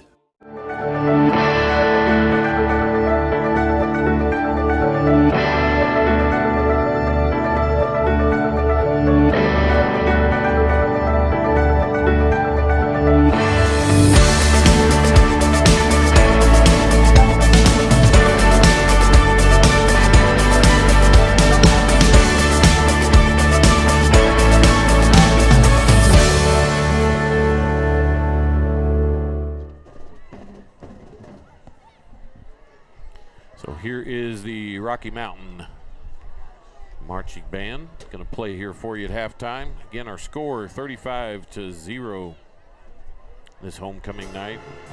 Poudre ahead. Enjoy.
band, we'd like to thank the administration, faculty, and staff of Rocky Mountain High School for their support this year. A special thanks to the coaches and teachers in the physical education department for their support of the band during varsity season.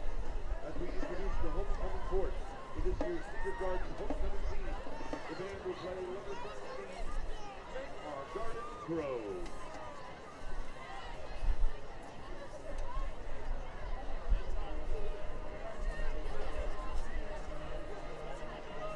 I would like to draw your attention to the field as we present the 2018 Homecoming Court. Tonight the band will perform as the homecoming royalty are presented. First, the freshman court. William Vassar. William is escorted by his dad, Brian, and his mom, Heidi Vassar. Zach Fine. Zach is escorted by his dad, Abe Vaughn, and his mom, Dylan Lindsay. Dylan is escorted by his dad, Mike, and his mom, Becky. Ryan Woodall, escorted by her dad, Craig, and her mom, Renee Woodall. Ella Donaldson, escorted by her best friend, Kayla Clark, Michaela Gertler, and Anna Geyer. Emily Moore, escorted by her mom, Heather Moden, and her friends, Isabel Seamer and Peyton Garner. And now your freshman royalty, your freshman princess, Caitlin Lovato. Caitlin is escorted by her mom, Heather Soden Lovato, and her friends. And your 2018 freshman prince, Nick Dobb. Nick is escorted by his mom, Amy Dobb, and his dad, Gary Dobb, as well as his brother, Jake. Next, the sophomore court. Carter Vaca. Carter is escorted by his mom, Kristen Vaca, and his brothers, Carson and Cruz.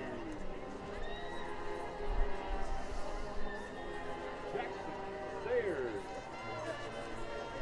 Jackson is escorted by his mom, Katie, and his dad, Steve Sayers.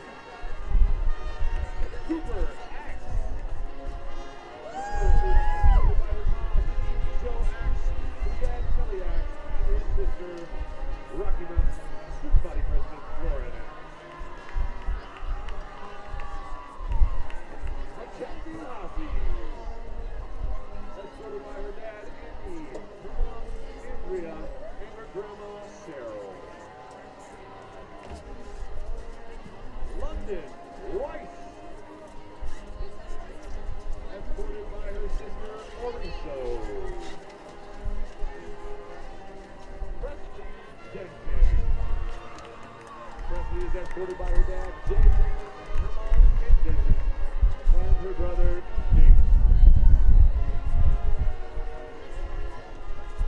Your 2018 sophomore royalty, the sophomore princess, Lily Marwig. She's escorted by her mom, Lisa, her grandpa, Gary, and her best friend, Katie McDonald. And your sophomore prince, Connor Alexander. He's escorted by his mom, Leslie, his dad, Dennis, and his brother, Kylan.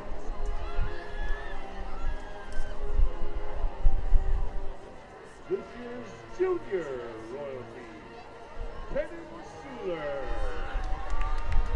Kenan is escorted by his mom, Laura, and his dad, John Schuler. Alec Hargrave, escorted by his dad, Brad Hargrave, and his mom, Vanessa Bravo. Chris Ramos, escorted by his dad, John Ramos. Addie Bundy, escorted by her mom, Laura Bundy, her dad, Jay Bundy, and her sister, Rocky Mountain graduate, Riley Bundy.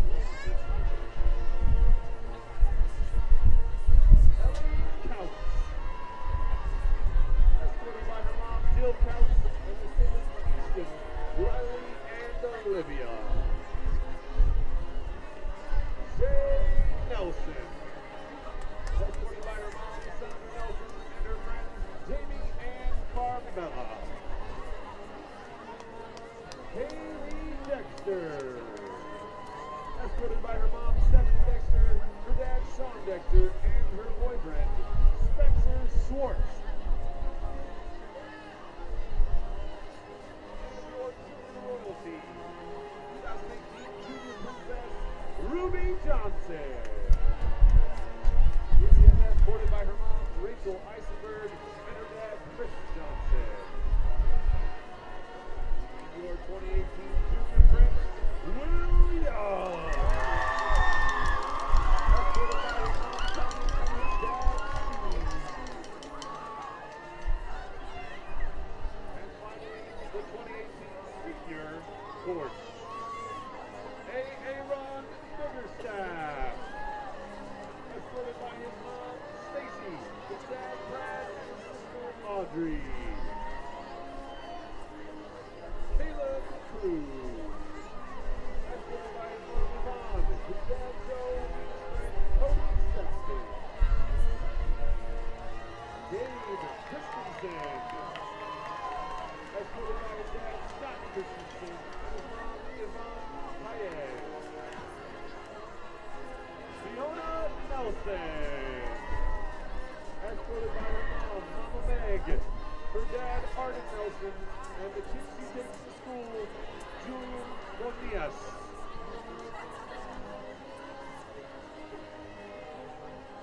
Isabel Grant. Escorted by her best friends, Chris Corpening, Nick Schulte, and Sinclair Hall. Hannah Strauman. Hannah is escorted by her mom, Lana Sereno, and her friends Aaron Hutchinson and Emily Pop. Addie Becker. Escorted by her mom, Joe Becker, and her dad, Bill Becker.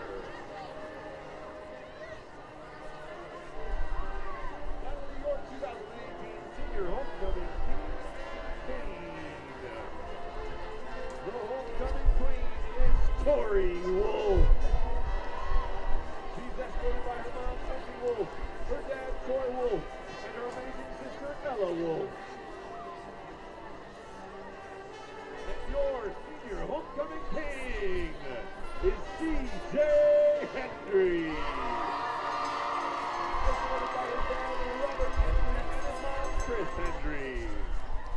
One more round of applause for this year's homecoming royalty. Thank you and enjoy the second half. Go Bows.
Locals would again like to thank their homecoming sponsors, Goodland Financial and Petrilli Financial Management, Furniture Consignment, Cannon, Hatfield, Simon, and Dowd Law Firm, Gallego Sanitation, Hot Corner Concepts,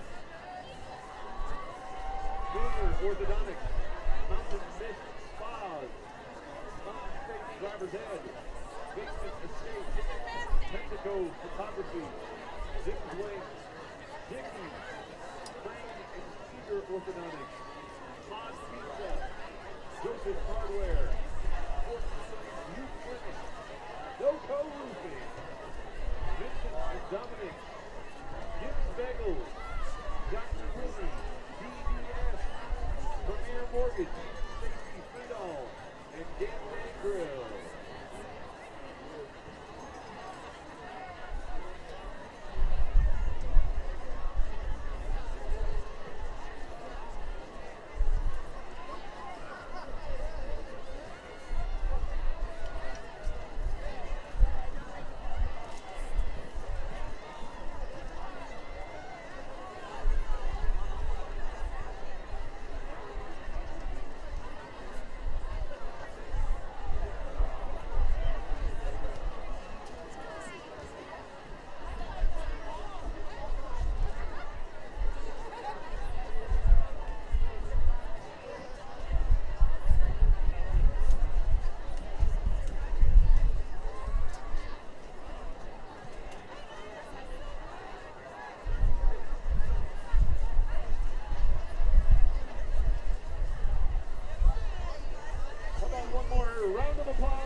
So we're back here after the homecoming festivities here at Rocky Mountain.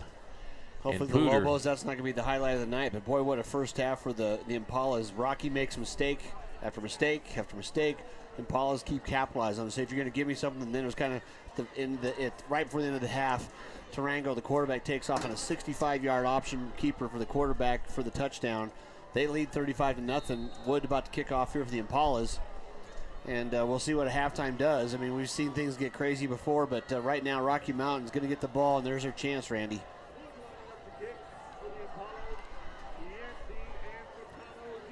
Fatano and Yancey deep for the Lobos, and before they even get out of the gate, there's a flag down. Offsides on Poudre on the kick. And it wouldn't be the world's craziest thing to see everything flip the other way around. We've seen teenage athletes all of a sudden let down, and somebody else gets the pedal down on the floor, and here we go. And Rocky Mountain, they've got to score. They're one touchdown away from being in a running clock for the rest of the game. And it's hard to score more than a couple of touchdowns with a running clock, even in 2 quarters, because it's a running clock. I mean, you can't stop it for any reason. So. Yep. And boy, that's the last thing you want to do against your crosstown rival. Rocky Mountain's wait until Poudre breaks their huddle. They got to crouch up there just in case there's an onside kick attempt. I would think that's the last thing that would happen. 2 longtime coaches here in the game. Short kickoff down to the 20-yard line. Takes a big bounce. Picked up by the Lobo returner, Vitano. He's going to be swarmed under. So we see a flag go down about the 25. That'll be a block in the back. So most predictable call in football. Yeah, especially in high school. So the penalty hits about the 20-yard line. I mean, I think Rocky Mountain had probably 6 or 7 penalties in the first half. The turnovers and a couple more near turnovers on passes. It just was you can't get much more miserable than that. Giles Pooler coming back out to start, the sophomore, who at times there in the half, towards the second half, looked pretty sharp, Randy, and he needs to continue that here into the second half as they're going to get marched backwards from the penalty. Well, Pooler is, he's young, his muscles aren't fully developed, and there's the things that he is limited in are just things physically he can't do yet. Yeah, it'll come around. I love his instincts, the way he delivers the ball nice and high, good pocket stance there. He'll learn that presence and knows when he can't get rid of it. But he's a little slow getting rid of the ball, which helps the defensive line, and those are things he'll get better at. But this doesn't help him tonight, does it? 1st and 10 Lobos, their own 15-yard line. Ball pulled back, caught, thrown to the outside. Nice throw out there. I'll tell you what, a good strong slant pass taken by, I believe that's Stevenson. Thrown very confidently, too. Yep, Stevenson there. That was just a strong, if that was either Stevenson or if that was Jennings. A couple young sophomore receivers that a lot to build on for the Lobos there. It might have been Tyler Jennings on the catch that time, just to be sure. Near the PA to correct me either way. Diving up the middle of the time and knowing nothing going to get around him. Struggling to get back to the line of scrimmage. It'll bring up 2nd and about 10, maybe gain a half a yard at best. Now, they've only had a couple running plays from the backfield that has been the bread and butter of this offense. And so far tonight, credit that Poudre defense, that front 4 and those linebackers. All night long, Poudre's bringing 1 and sometimes 2 linebackers and putting more pressure, and they're getting more can be blocked, aren't they? Yeah, and our friend Eric Freehoff came up earlier, a Rocky Mountain grad, and he's just talking about the difference in size. And quick throw, catch on the outside. I think they're going to call it a catch. Looks like they're going to call it a catch out there. That was number 89. That was Connor Stevenson. Nice diving catch, good throw, but the only place that ball could really go there from Poudre to Stevenson. They say you got to start building on the little things. You got sophomore throwing to a couple sophomores. You got Jennings out here on one side, Stevenson on the other. 3rd and about 4 now. Get across the 35-yard line. Quick throw downfield. He's taking it deep. He's got a man wide open and just overthrows Jennings.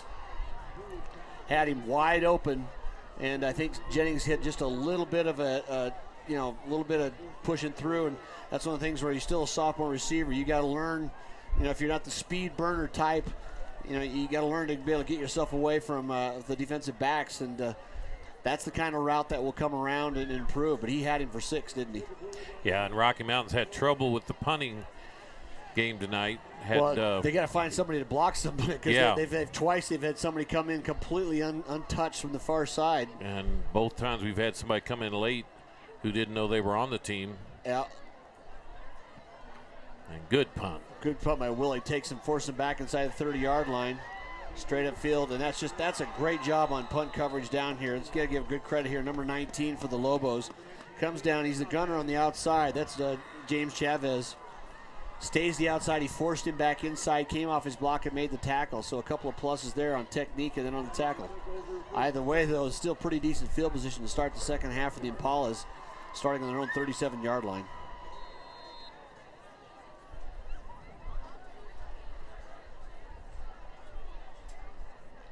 So Rocky Mountain did get one first down, but then was forced to punt on the next series of downs. Wind's starting to pick up here, as you can hear our crowd mic. Tarango back in the game. Took a pretty big hit. Good to see him back out there. Certainly looked fine on that 65-yard touchdown run, didn't he? Yeah, he did. Give straight up the middle. Satterfield nowhere to go. Still peeling away from tackles, though. You got to wrap him up, don't you? And again, we've said Rocky has looked in the first half like they were kind of back on their heels a little bit and maybe was surprised by Poudre's aggressiveness. But Poudre's definitely been the aggressor in this game. Yep, that time the tackle by Crawford, the number 46, the senior. 2nd and 8 now. Burkett on the move. That broken play, Tarango decides just to eat it and goes down. Looks like he turned the wrong way because that was going to be the option play from before they scored on the first half there. So if you turn the other way, that's just to fake the give and run the option to the outside with Burkett. So that'll bring up about 3rd and 12. Need to get across the 47-yard line for the yard to gain.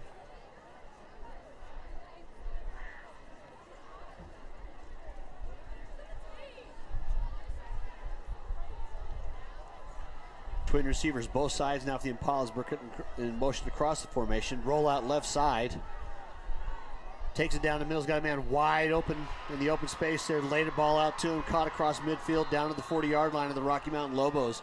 He did a good job again. He knew he had pressure coming. He couldn't go any further. He found his man just in that soft spot there in the zone and laid the ball over the top. And nice touch, wasn't it? Yeah, and if you're the quarterback coach, offensive coordinator, you got to be proud of him because those are all improvements. And that's the thing about high school football is you see improvements in players throughout the year.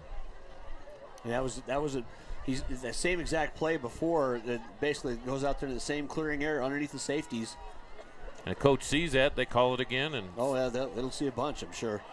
Satterfield gets outside, breaks off a tackle or two down the middle. That's hit. Burkett. Oh, that's right, it is Burkett. Boy, what a great run. He busts off the side, gain of about nearly 19 yards down near the 20-yard line. That is that's Chavez on the tackle downfield. That's not a bad second runner. Second option there, yeah. Well, like I said, when you got two pretty good sized guys there in your backfield, Burkett's listed as 5'10", 182.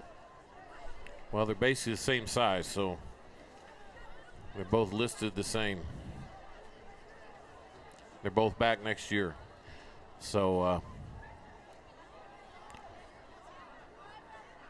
Poudre kind of, they'd like to get some positive stuff, and got a little disjointed there, so they're going to take a timeout on the field as they're driving here in their first drive of the second half. Timeout, Impalas. Timeout up here. You're watching Streaming Sports.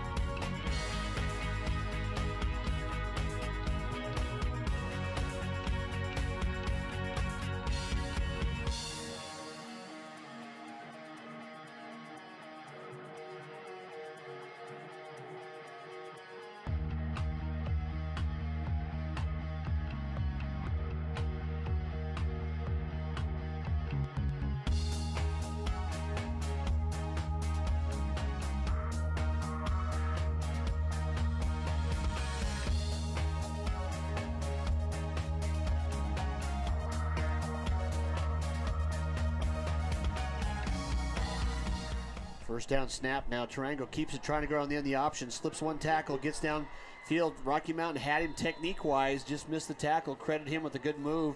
Sliding past the ball on the quarterback keeper. Gain near the first down yardage. The gain gets down inside the 15. Anyway, one of the comments from Eric at halftime, looking at the size difference between Poudre or both the offensive and defensive lines, and you start paying attention to it. There is some truth to it, isn't there? Yeah, it's wearing them down. Well, you just push people around.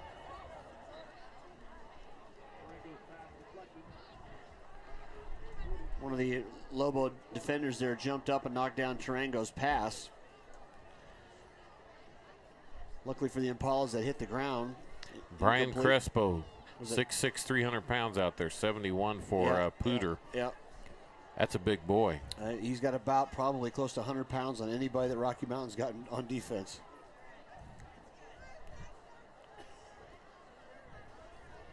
Third and short now. Tarango on the pistol.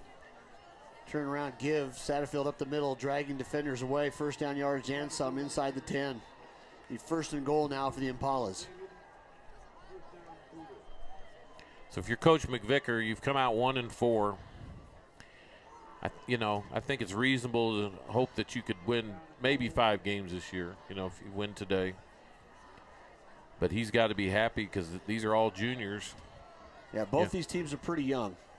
Looking at some of the offensive linemen that Poudre's got, Satterfield finally they're getting behind that big old tackle who pull down the line. That's what you like to see when you got a kid as big as Crespo there, 6'6", 300 pounds, and he pulled from left tackle. Satterfield could hide behind him as he got upfield. And again, Satterfield's no. Oh yeah, no, he's no small running back. Solid runner. Second and goal to go now. Ball on about the 3-yard line. Boy, somebody will be watching for him, Crespo, won't they? Yeah, you've got everything you need there. Give in the backfield. Satterfield gets knocked down. Good penetration that time for the Lobos underneath. Somebody shot the gap and got to his feet. Lost a couple yards. Bring up 3rd and 5. 3rd and goal. Crespo's just a junior as well. That might not be a bad rushing game next year. yeah, you'll see quite a lot of.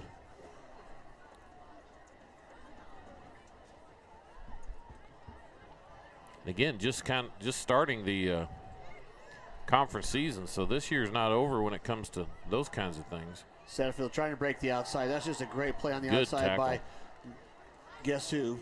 Angelo Vitano. Yeah. Came up, broke down. That's what you got to do. You get to the point of attack as fast as you can as a defensive back and break down, get a good stance, make the runner move into you. You don't dive with the runner. That's when you get nothing but air or just a foot. But he closed that down on the perimeter. Good solid tackle. Loss of 3 there. Bring up the field goal attempt now for Wood.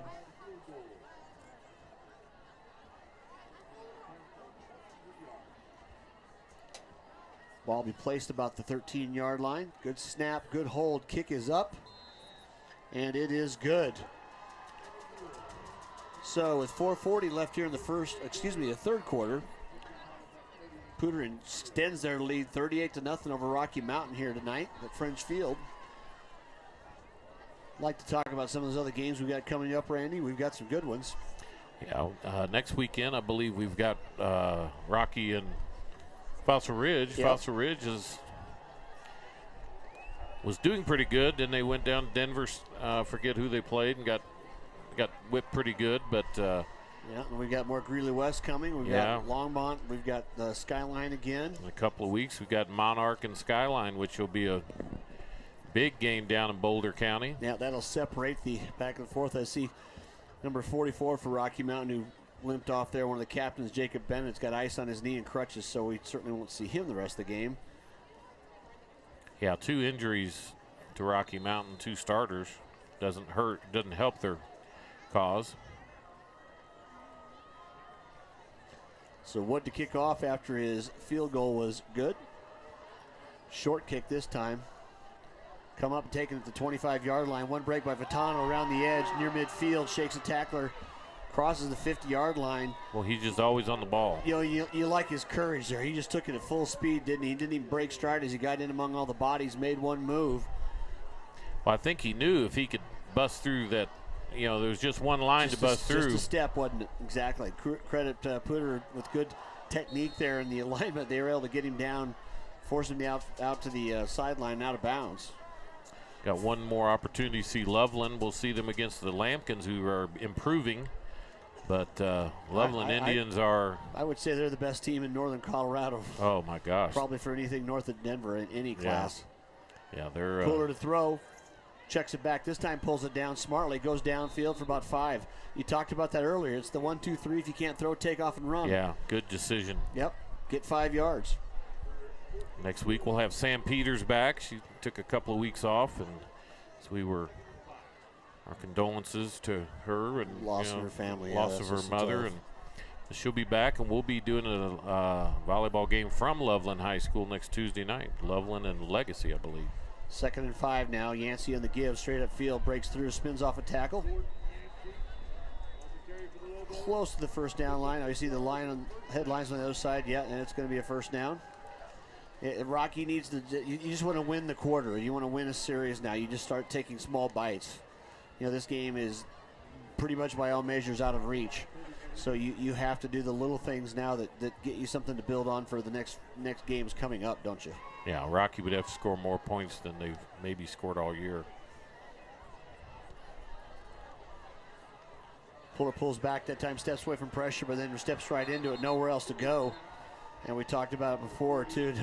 Number 40 for Poudre has been in the backfield. Jason Payne, yeah, he's 5'10", 205, sophomore. He's going to have fun that time after this game, isn't he? Yeah. Well, and say he's made several plays there, and they're just bringing that delayed pressure, and Rocky Mountain's unable to pick them up. And 5'10", 205, that's a package right there. Yep. So loss in the play of about 6. Brings up 2nd, 16. You need to get inside the 29-yard line of Poudre.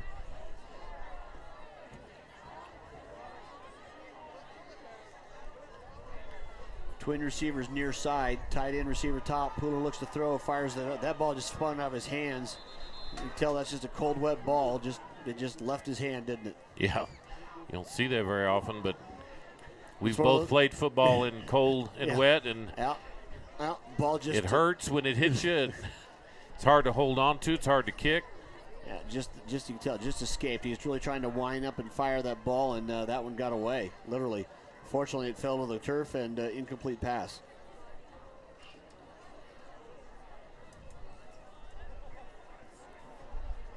So brings up 3rd down.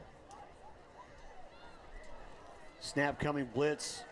Lion holds that time. Receiver wide open in the middle of the field, gets away from one. Nice tackle coming up for the secondary. Gain of about 10, certainly short of the first down. Brings up 4th down. I would imagine they're going to go for it, Randy. You're just kind of in that no-win area. If you punt it, you only take it back 14 yards. Offense stays out there. That time, well, they got the wind behind him. They could kick a long field goal. Yeah, Willig's got quite the leg. We do know that. He's got a brisk wind at his back. But that'd be a 53-yarder, though, on a pretty chilly night.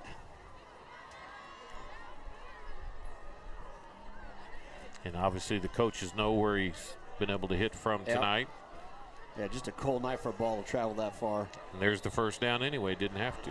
Not quite. About a yard short, not but quite. Sure makes it a lot easier to get. That'll make your play calling a little different. That's the 3rd time tonight. That's the one thing that Poudre's done wrong tonight. I think they've had three encroachments. Other than that, it's been a pretty clean run. Yeah, and but this is no give me because Rocky's not been able to run the ball up the middle. No, you're exactly even right. For a yard. So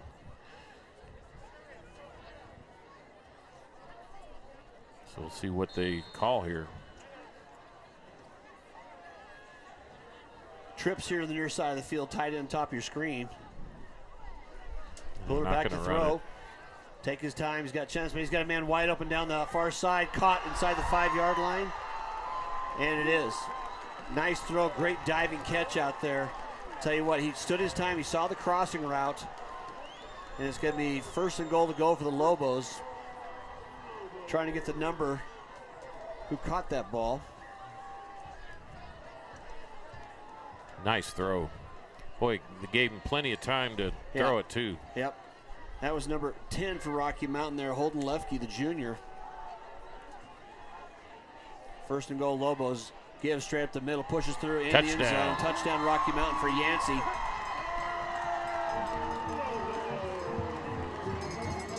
Showing a little resilience there, get something back to cheer about, try to win a quarter, try to win a series, and that's what they just done there. A nice drive, converting on 4th down, the long pass play, and the dive from Yancey for 6.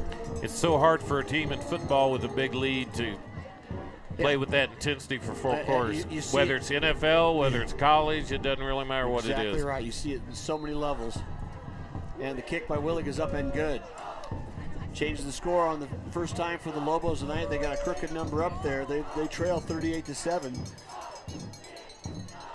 Thanks for tuning in tonight. Thanks to our sponsors, First Bank, along with Pedersen Toyota. Been with us for several years.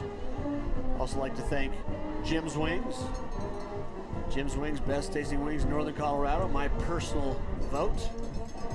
Longtime favorite of those of us live on the west side. I imagine quite a few of the players on both sides of the sidelines tonight have had a lot of Jim's Wings, Randy. Yep. If you happen to go into Pedersen Toyota, if you're running somebody that works there or First Bank, tell them thanks. Thanks for helping us bring you high school athletics here in Northern Colorado.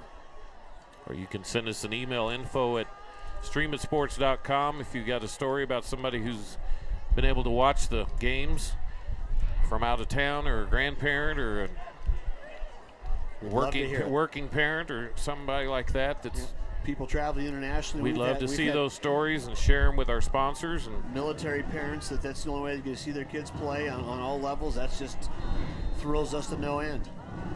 So Willig will kick off near hash.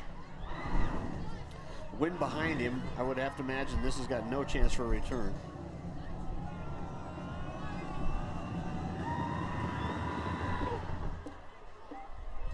And I was correct, driven out of the back of the end zone.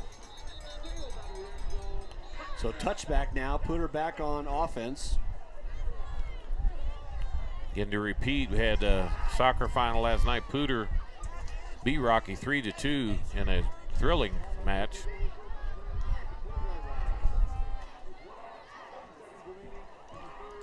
I mean, it's still a pretty chilly night here, but at least the moisture's pretty much gone away, and yeah, and we're seeing the way the fans are. Everybody knew what the weather was, so everybody adapted pretty well. Yeah. And if you're going to go to a sporting event tomorrow, you're going to want a hat, sunglasses, and sunscreen. Colorado, right? Just wait 5 minutes, we get different weather. Tarango back at quarterback. Twins both sides, single setback behind him. Going to pass on first down. Behind him, Vitano had it right in his hands. He couldn't believe how far he was looking to chase the receiver, because that ball was about 2 steps behind, hit him right in the numbers. If he'd have caught that, he would have had a pretty good run before anybody knew he even had it. No, he was would at have. Full speed. Well, and everybody kind of had their back turned. By the time they saw that he had it, he probably would have been down around the 20, 15-yard line. Yeah, it'd have been anybody's move there. 2nd and 10 now. That stopped the clock with 1:35. A little surprised that Poudre came out throwing downfield. Yeah, because I think you just want the clock to run. Especially when you're having really no trouble running the ball. Burkett up the middle, spins around. Gains 4 or 5. Did get across the 25-yard line, so gain of 6. Our friend TJ Frasco on the public address. The man with a golden throat. Yeah. Does a lot of work. Working for the University of Wyoming now, calling games. Lots of local baseball. And was doing the Sky Sox until they are moving now. Yeah. Timeout. Well, we got a flag on the far side. I think it's going to be a crush on Rocky Mountain. I saw one lineman kind of flinch, but didn't really move. But I think he had to line up in the neutral zone to do that. So that'll be a first down. Looks like that'll be first down yardage for Impalas.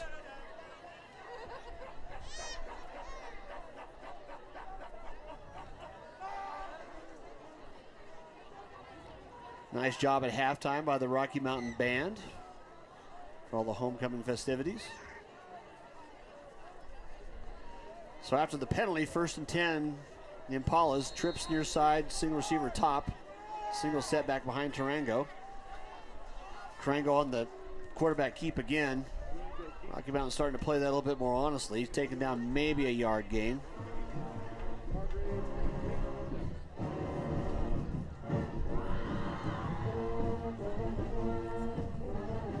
high school scores here. Columbine 42, Mullen 13.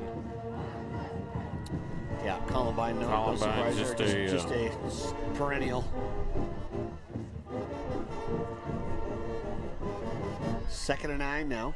Clock running under 20 seconds to play by the time this will probably be the last snap of the half unless they put it in the air. Give left side, big hole. Rambling forward, out cross first down yardage. Gets it, looks. Yeah, just moves the side there. And you just tell that size difference with Poudre's line. They're just wearing down the Lobos, pushing the side there, and great heads up running by Burkett there. Enough for the first down. Chains are set.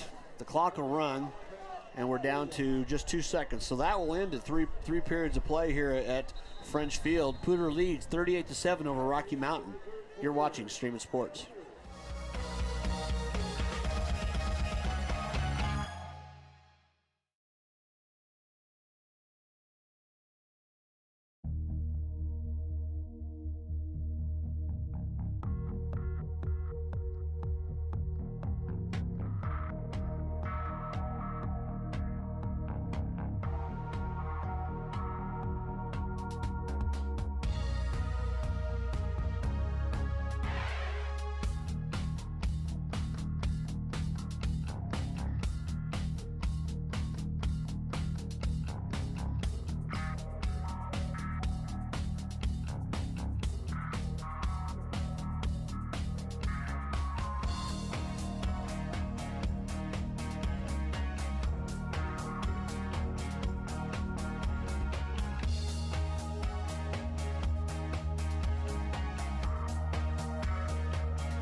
Back here now for the start of the fourth quarter of French Field. Thanks for tuning in to Streaming Sports tonight. A night when Poudre took over this game quite quickly. Rocky Mountain does have a touchdown here in the third quarter, but trails 38-7. Poudre with the ball, 1st and 10. Right side, Burkett just rumbles up straight up field. And just a size advantage again. They're just weighing down there, holding blocks and running hard from behind them. 182 pounds and a high school running back is a pretty good sized running back. Yep. And so is 6'6", 300 in front of him. Like I said, you look across the line there, and Rocky Mountain looks to be anywhere from 70 to 80 pounds down across the line. They're playing it with a lot of heart, but you still have to have some size. Head linesman stops play, throws a flag. Which has got to be pretty much procedure, and it is. They had the motion man going there, and I think somebody moved and reset on the outside, which you can't have two people in motion at the same time on a United States football team. This isn't Canada.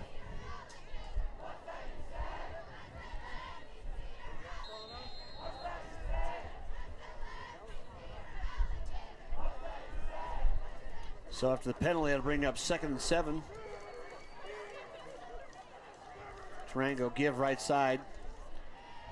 Rocky Mountain trying to straighten it up there. A nice job coming from the defensive back there. It's like that's number 19 again. That's been several pretty good plays out there. Strong corner play from James Chavez out there, Randy. That was Braden and number 23. Yeah, number 20. Yep. Braden Senior. Antillion. Yep. He's a defensive back, but he's getting some carries here, so they're starting to see some people.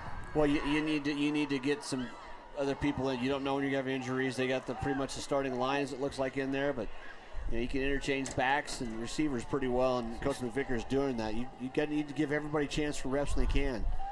3rd and 9 now. Rocky Mountain blitz coming. Tarango Rosa's left. Got a man wide open downfield, and it's caught. Dante Davis, I believe. Yep. Rocky what a Mountain. Nice throw. Yeah, well, it really was. If he'd have got it out in front of him, he'd have ran into the end zone unopposed because he had no one in front of him. And he put it out there about as far as he could probably throw it. But Duante Davis just ran a hard post route. Everybody coming across the field, following, mirroring the quarterback, and kind of threw back against the grain. He does that pretty well, Yep. He's done that about 3 times tonight. Well, and he's not getting any pressure there, so he's had a chance to sit back and go. Credit the line for the Impalas, just keeping his uniform clean. Fakes the give, ball's on the ground. I don't think it was a fake. I think he just missed the handoff. Yeah, running back was A little separation there in the mesh. so either he was quick or the quarterback was slow, one or the other. Yeah, yeah. Kind of looks like all it takes is just stepping a little bit wrong by both players, and all of a sudden you're too far apart. I don't think people realize the timing that has to happen to run football plays. Yeah. Just a simple handoff is, because even though from here it looks like they're all going the same place, one's behind the tackle, one's up the middle, you know. Got a timeout in the field. A little bit of frustration there. So Lobos take a timeout on defense. 9:23 left here in the fourth quarter. You're watching Stream of Sports.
Came back out of the timeout a little quick on us, folks. There, technology-wise, we couldn't catch up, and a delayed draw play up the middle for the Impalas.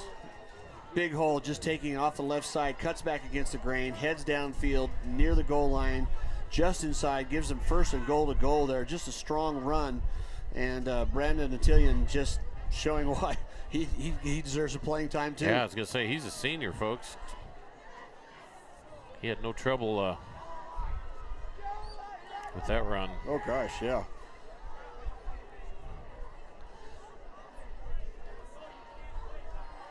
Snap. Fake the give, straight quarterback draw. Nothing there. Be holding, probably. Well, he didn't throw the spot foul. I think we're going to have a procedure call first. Yeah. An illegal shift. But they're going to, I think, Rocky Mountain wave that off. Although we have a Rocky Mountain player down. Spun around there. Yeah, well, let the trainers take care of them. Great medical care here at the French Field for all sporting events. We do appreciate that, but they'll do their job. We'll take a break up here. You're watching Stream of Sports.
So penalty on the play, procedure called on the Impalas, backs them up, so it's first and goal. Now back out to 15. The Lobo player is able to get off the field of his own power, so that's good to see.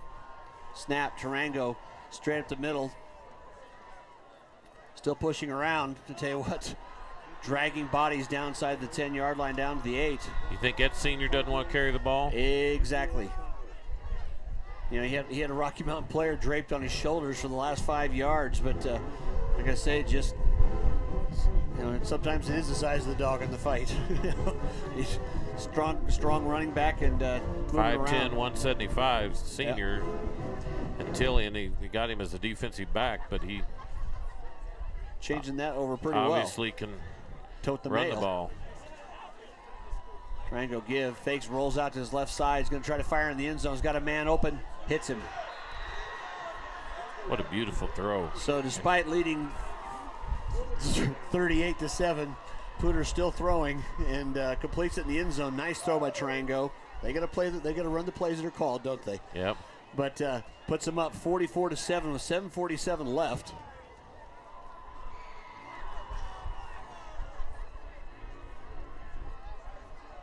Wood coming out to see if he can stay perfect on the night from the PATs. That might go under the we remember that touchdown Yeah, that will stay. category. Good snap, good hold, strong kick. Tell you what, watching Wood kick PAT's field goals, a little more conviction than he tries to do with his kickoffs. It's almost like maybe he's trying to just place the kickoffs more. He certainly had plenty of time, plenty of chances tonight. He'll have his 6th one coming up. We saw this earlier, Ralston Valley against Poudre. And with about 2 minutes left, Ralston Valley ran a reverse. Yeah. You know. So it happens, doesn't it? Yes, it does. So 7:47 left, 45-7. It's been a night all Poudre.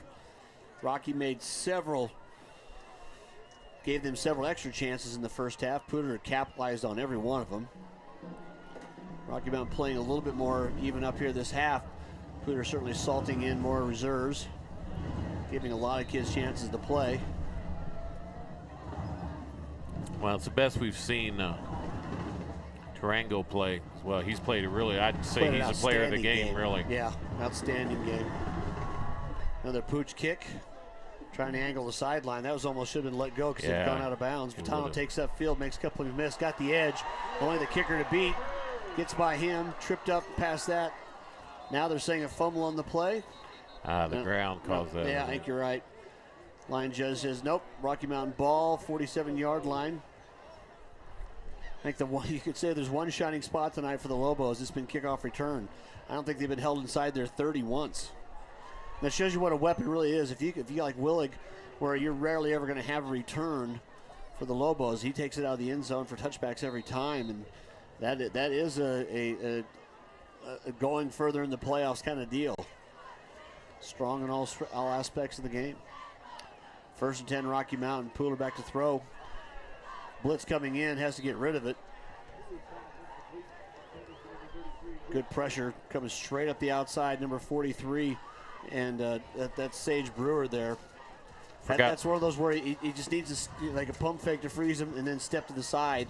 And he's had the screen play developing in front of him, but They forgot his pillow. Yeah, it was a pretty good pop. 2nd and 10 down Rocky Mountain. Clock stopped with 7.5 to play here in the game. Back to throw. Look at the sidelines. Got the out pattern down here. You know, he's made some great throws, and again, even when he's staring down his receiver, he's been able to make some good throws. Yeah, well, that time, from the far side of the field there, the ball, you had more room to throw. He's using the space of the field a little better. And Lefke on a nice long pattern there, threw it over the top of the linebackers, dropped it right into Holden Lefke, the junior's lap. I mean, just a good catch, and Lefke turned around, fought for the yard, got the first down. Coach Brooks got to be encouraged with some of these pass plays. Yep. Yancey, though, just been tough sledding. I think they've only had maybe one run that was more than 5 yards, which is, traditionally that's Rocky Mountain's MO. Well, to see them pass this many times, you never see this. No. Well, and no team really. There's very few high school teams that have a program outside of maybe Fairview. That their idea is just that they'll throw it 45, 50 times a game. We talked about their quarterback before the game started. Last night, 697 yards passing, 9 touchdown passes. Yeah, that's one game, folks. That's a season for a lot of kids. More than a season for a Rocky Mountain quarterback. Pula goes down that time. Ball wasn't secured. Falls out of bounds. It went out of bounds. Yeah, got to put the ball away. The growing pains are still there, obviously. He felt the pressure, started to move, just didn't tuck the ball away. Ball be spotted, loss of about 11, I think, on the play. Yep.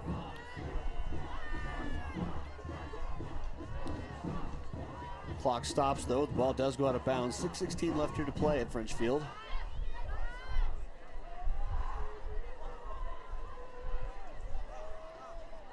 Trips top of your screen, split receiver this side near Stevenson. Fires over the middle, and that's going to be a flag. Yeah, the safety just standing there waiting for him and ran into him. You could kind of see the ball coming that way, but he didn't really go for the ball. Made contact with the receiver first. That's a pretty easy call for the back judge, side judge. It's because the ball was coming right at him, and it's so you can see why the athlete froze. Right. But he needs to run forward and go get the ball. Otherwise, you're not really making a play on the ball. They're talking about it now. That's for sure. I mean, the ball. They have. It wasn't your classic. No, yeah, he didn't. He because was going he was for the standing ball. there. Yeah, yeah.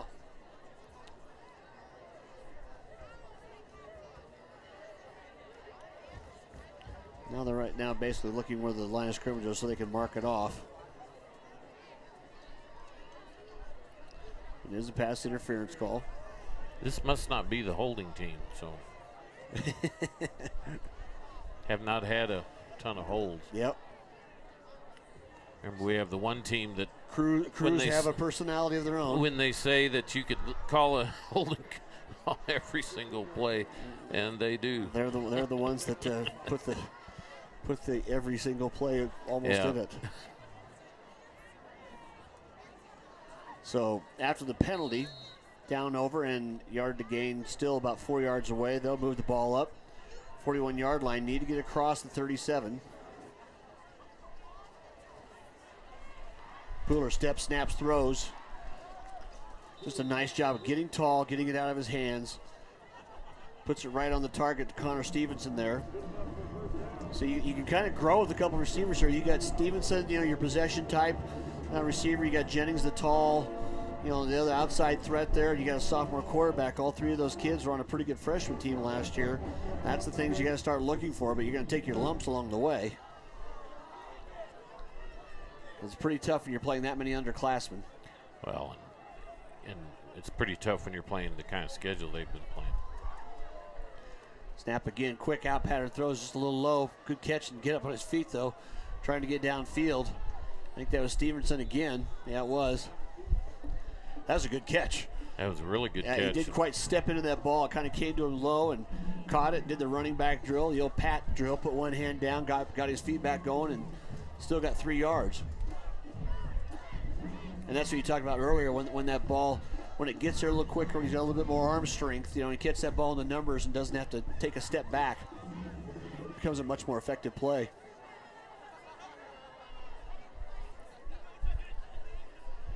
Dawson Otto, number 80 here near side, sets up, single receiver downfield. Poudre takes it up. Pretty good. Oh, that's going to be a flag. How is that not a flag? That is it was uncatchable, but I don't know. Well, we got the fist together call where the blindside receiver or the blindside hit because the safety had no reason to hit him, and I'm shocked they didn't make that call. And so is most of the Rocky staff. The receiver, the defender's going in thinking the ball is going to be there. I see why he's going to make the play, but that's the call that you see so much more now this year. Just when someone's not there, so the ball sailed over the top by about 5 yards. Credit the far side corner, Randy, for the Impalas basically getting a good bite on the Rocky receiver. Didn't let him get upfield, so that threw the timing of that play off. Yeah, I'm shocked that wasn't called. Yep. 3rd and 7 now. Poudre back to throw again. Quick out. First got down. his touchdown. Got his man down there. Heads down towards goal line inside the 15-yard line as he goes out of bounds. Trying to think we got that. There's Andrew Mosbar, number 88, I believe. Poudre's going to have to ice his arm down after this one, isn't he? He's going to get a lot of throws in tonight. He's gotten better as the game's progressed, actually. No, you're You've seen exactly improvement. Right. He was very tentative in the first half, and, he's way more confident. He's throwing it quicker. Mosbar up the top of screen, single coverage. Twin receivers near side. Back to throw. Throws the fade pattern in the end zone. Almost pulled over the top. Defensive back, the ball's underthrown. Defensive back didn't really look around for the ball. The receiver tried to go up and get it, so they're going to probably get the interference pushing call on Poudre again. And then they just threw a second. I don't know if they're just want to have two or if somebody's chirping. So we will find out from our pass interference on Poudre. I said, what a tough call. Receiver tried to go back up, and then the defender's in a no-win situation there. You can't turn around. You can't, it's hard to, even though your safety might give you a ball call, and that could be it. So, okay, that's all. Ryan giving us the pictures tonight. Good job. First time working with Ryan, done a fine job. He's got the al fresco position tonight with the open windows. We are comfortable here inside our booth. Well, we could just, in honor of him, we could open these windows, but I don't think so. So timeout on the field. Looks like Impalas want to talk about trying to make a stand. 1st and 3 now, and here late in the game with 4:33 left. We'll be back after this commercial. You're watching Streaming Sports.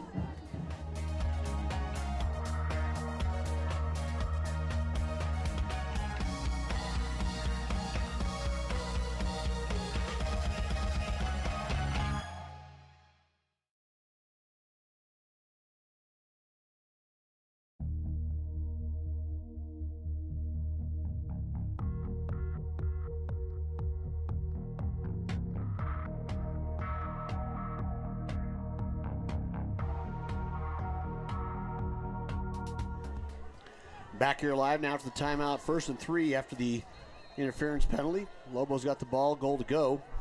If they can get the first down inside the 5. Tried to give the Yancey fake it up there. And tried to get Mosbar on the slant pattern out here. Nice job by the Poudre corner. Jumped the route. And just completely messed up the timing there. Trying to get that's 18 out there, I believe, Randy, is the near side corner. And just great technique. That'd be Hunter Greenlee, the senior, just perfect spot. Recognized the slant pattern coming in, jumped the route, and disrupted the timing. Incomplete. 2nd and 3 now. I'm thinking Rocky Mountain might want to run it 2 or 3 times here. Fade pattern deep in the end zone, too high, going to get a couple calls there.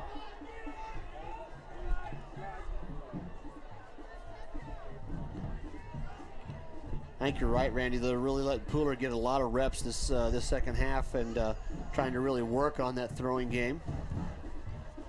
I just thought they might want to try to run it a couple times and get that first down and goal to go.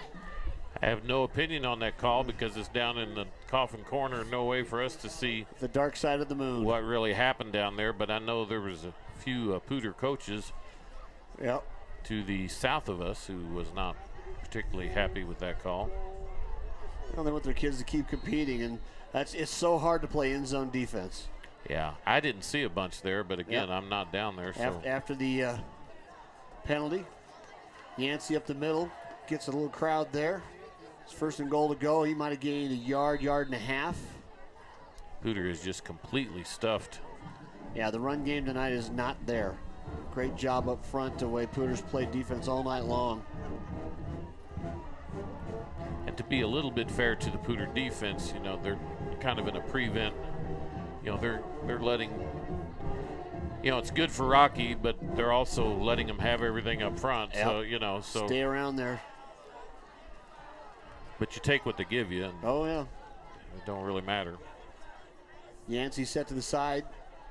Fake the give. Poudre rolls to his left. Fires man right there on the edge. Nice play call. Touchdown. Rocky Mountain. That was just well designed. Little comes out of the flat. Poudre put it right out to him as quick as he could get out of his hands. Hits number 24. Is that 34 or short? I thought it was 34, but either one of us. I thought if it was 24, it was Sean King. If it was 34, it was Peter Crone. We just had a hard time seeing on that far side. But Poudre did a nice job of just getting it out of his hands right away. PAT, good snap. Kick is up and good. Lobos continuing to compete, although down now 45-14 with 3:35 left. We'll see if we see a complete second-team offense now, or from Poudre. I would think so. I think you're right. I think it was Crone, number 34 on the catch there.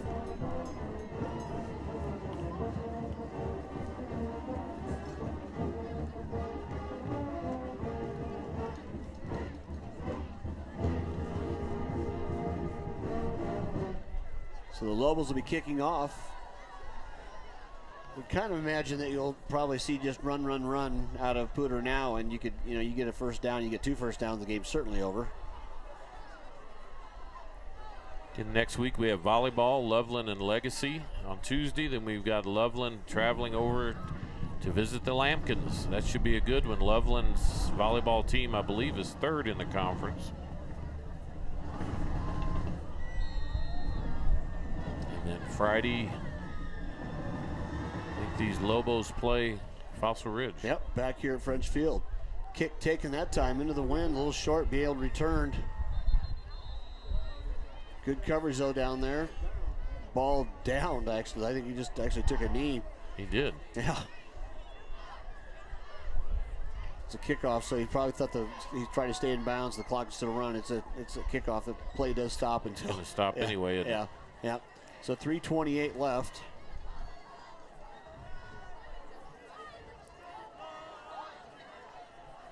Cheerleaders with their sweats on tonight because it is it's fresh. It's fresh down there. Sporting their black and maroon or red, or I'm not sure what you would know. What do they call that? Crimson or? Yeah. Graves that time takes the quarterback snap straight up field on the draw, gets away from a couple tackles, spins around. That snap was just a hair earlier than he expected it. It hit his face mask. Pretty good presence of mind just to corral the ball. I'll tell you what, he's a completely different beast than Tarango, isn't he? Yeah, he's a big kid. Really big kid. Poudre's always got a couple of quarterbacks. At one point, remember the nice to have sophomore class they had about 4 years ago where they had 3. Yep. Graves gives the right side. Both teams out there with quite a few reserves in the game now, as you would expect. Looks like I have enough for the first down yardage there. We'll spot the ball and wind the clock. 2:43 left to play right now here in the game.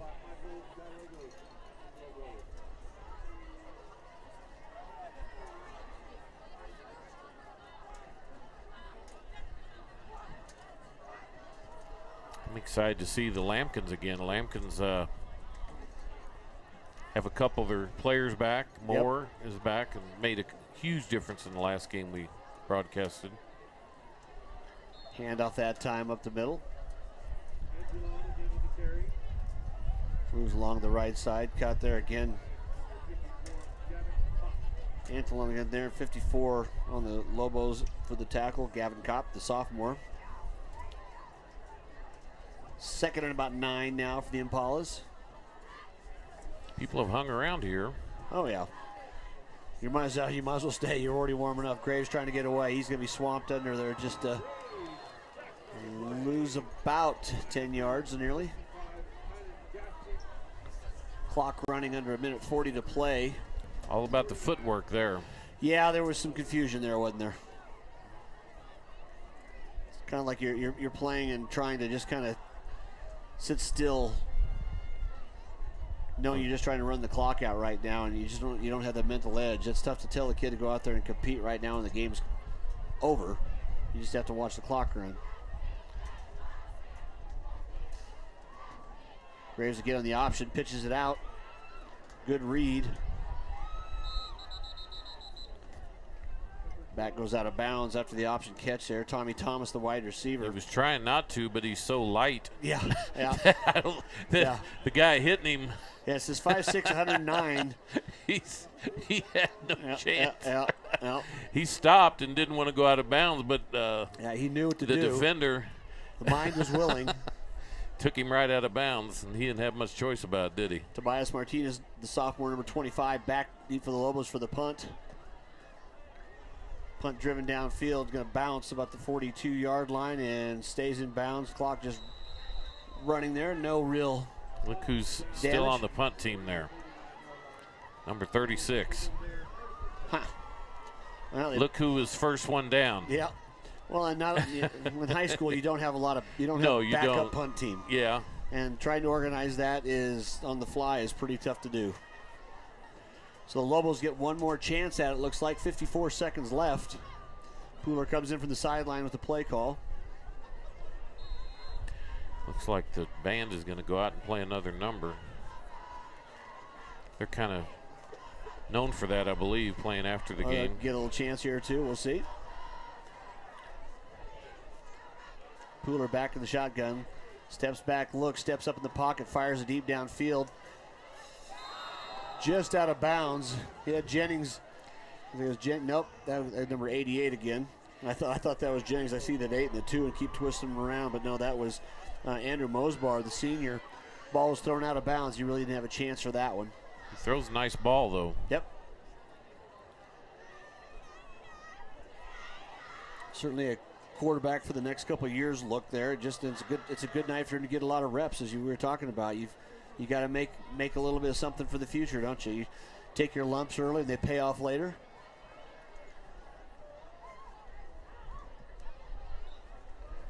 And that one, he knew he let fly. He didn't step into it. That was just all arm. Went over the top of Stevenson's head. Seemed to be some confusion on the routes, too. Yeah. And it was a little bit of air-mailed. I think it is right now, the Rocky Mountain. There's 41 seconds left, and it's 3rd and 10. You don't complete this one, you're going to punt the ball back again, and Paulo's going to take a knee in the game, but unless Rocky Mountain wants to go for it on 4th down.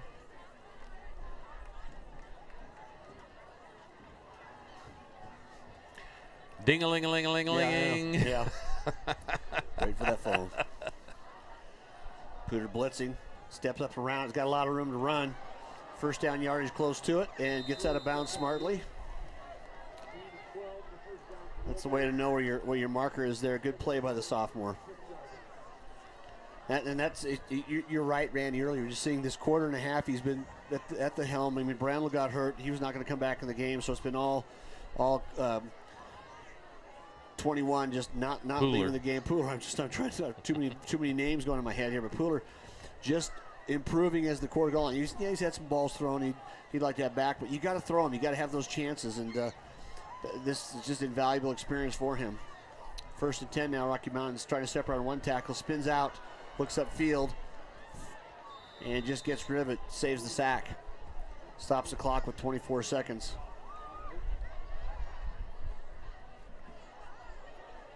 And that's the thing with young receivers there too. Also, he had one receiver downfield that I don't think he didn't know that he was outside the pocket. And that's one of the, you got to come back to your quarterback there and give him a target at the sideline. And that's part of that throwing and catching experience too. Ball squarely on the 50 here at the Poudre School District field, as you see the logo.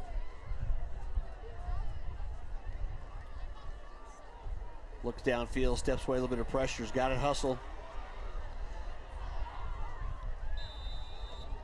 Kind of a nice no call by the referee there. The player didn't go down nor affect the play. Got a little tuck in the back, but I thought we'd see a flag there. Well, and we possibly are watching the longest 54 seconds about as long as it could be in the history of mankind. 14 seconds left here.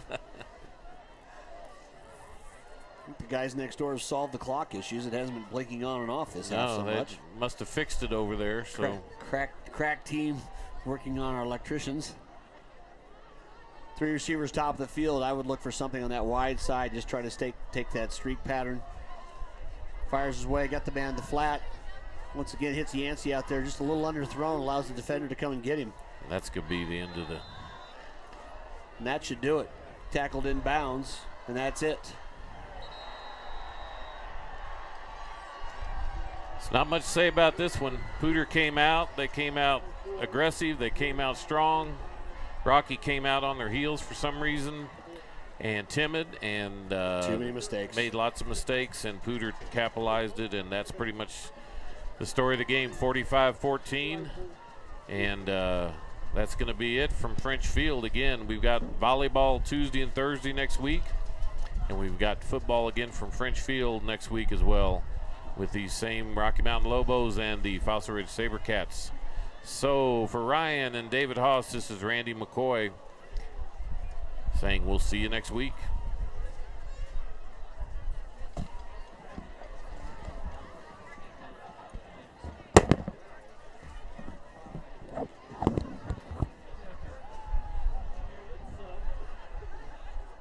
It's Northern Colorado High School football, live on Stream It Sports NoCo. This broadcast has been brought to you by Jim's Wings, Northern Colorado's favorite wings since 1991. By Pedersen Toyota in Fort Collins, everything cars made easy. And by First Bank. Visit any of our convenient locations in Northern Colorado. First Bank, banking for good.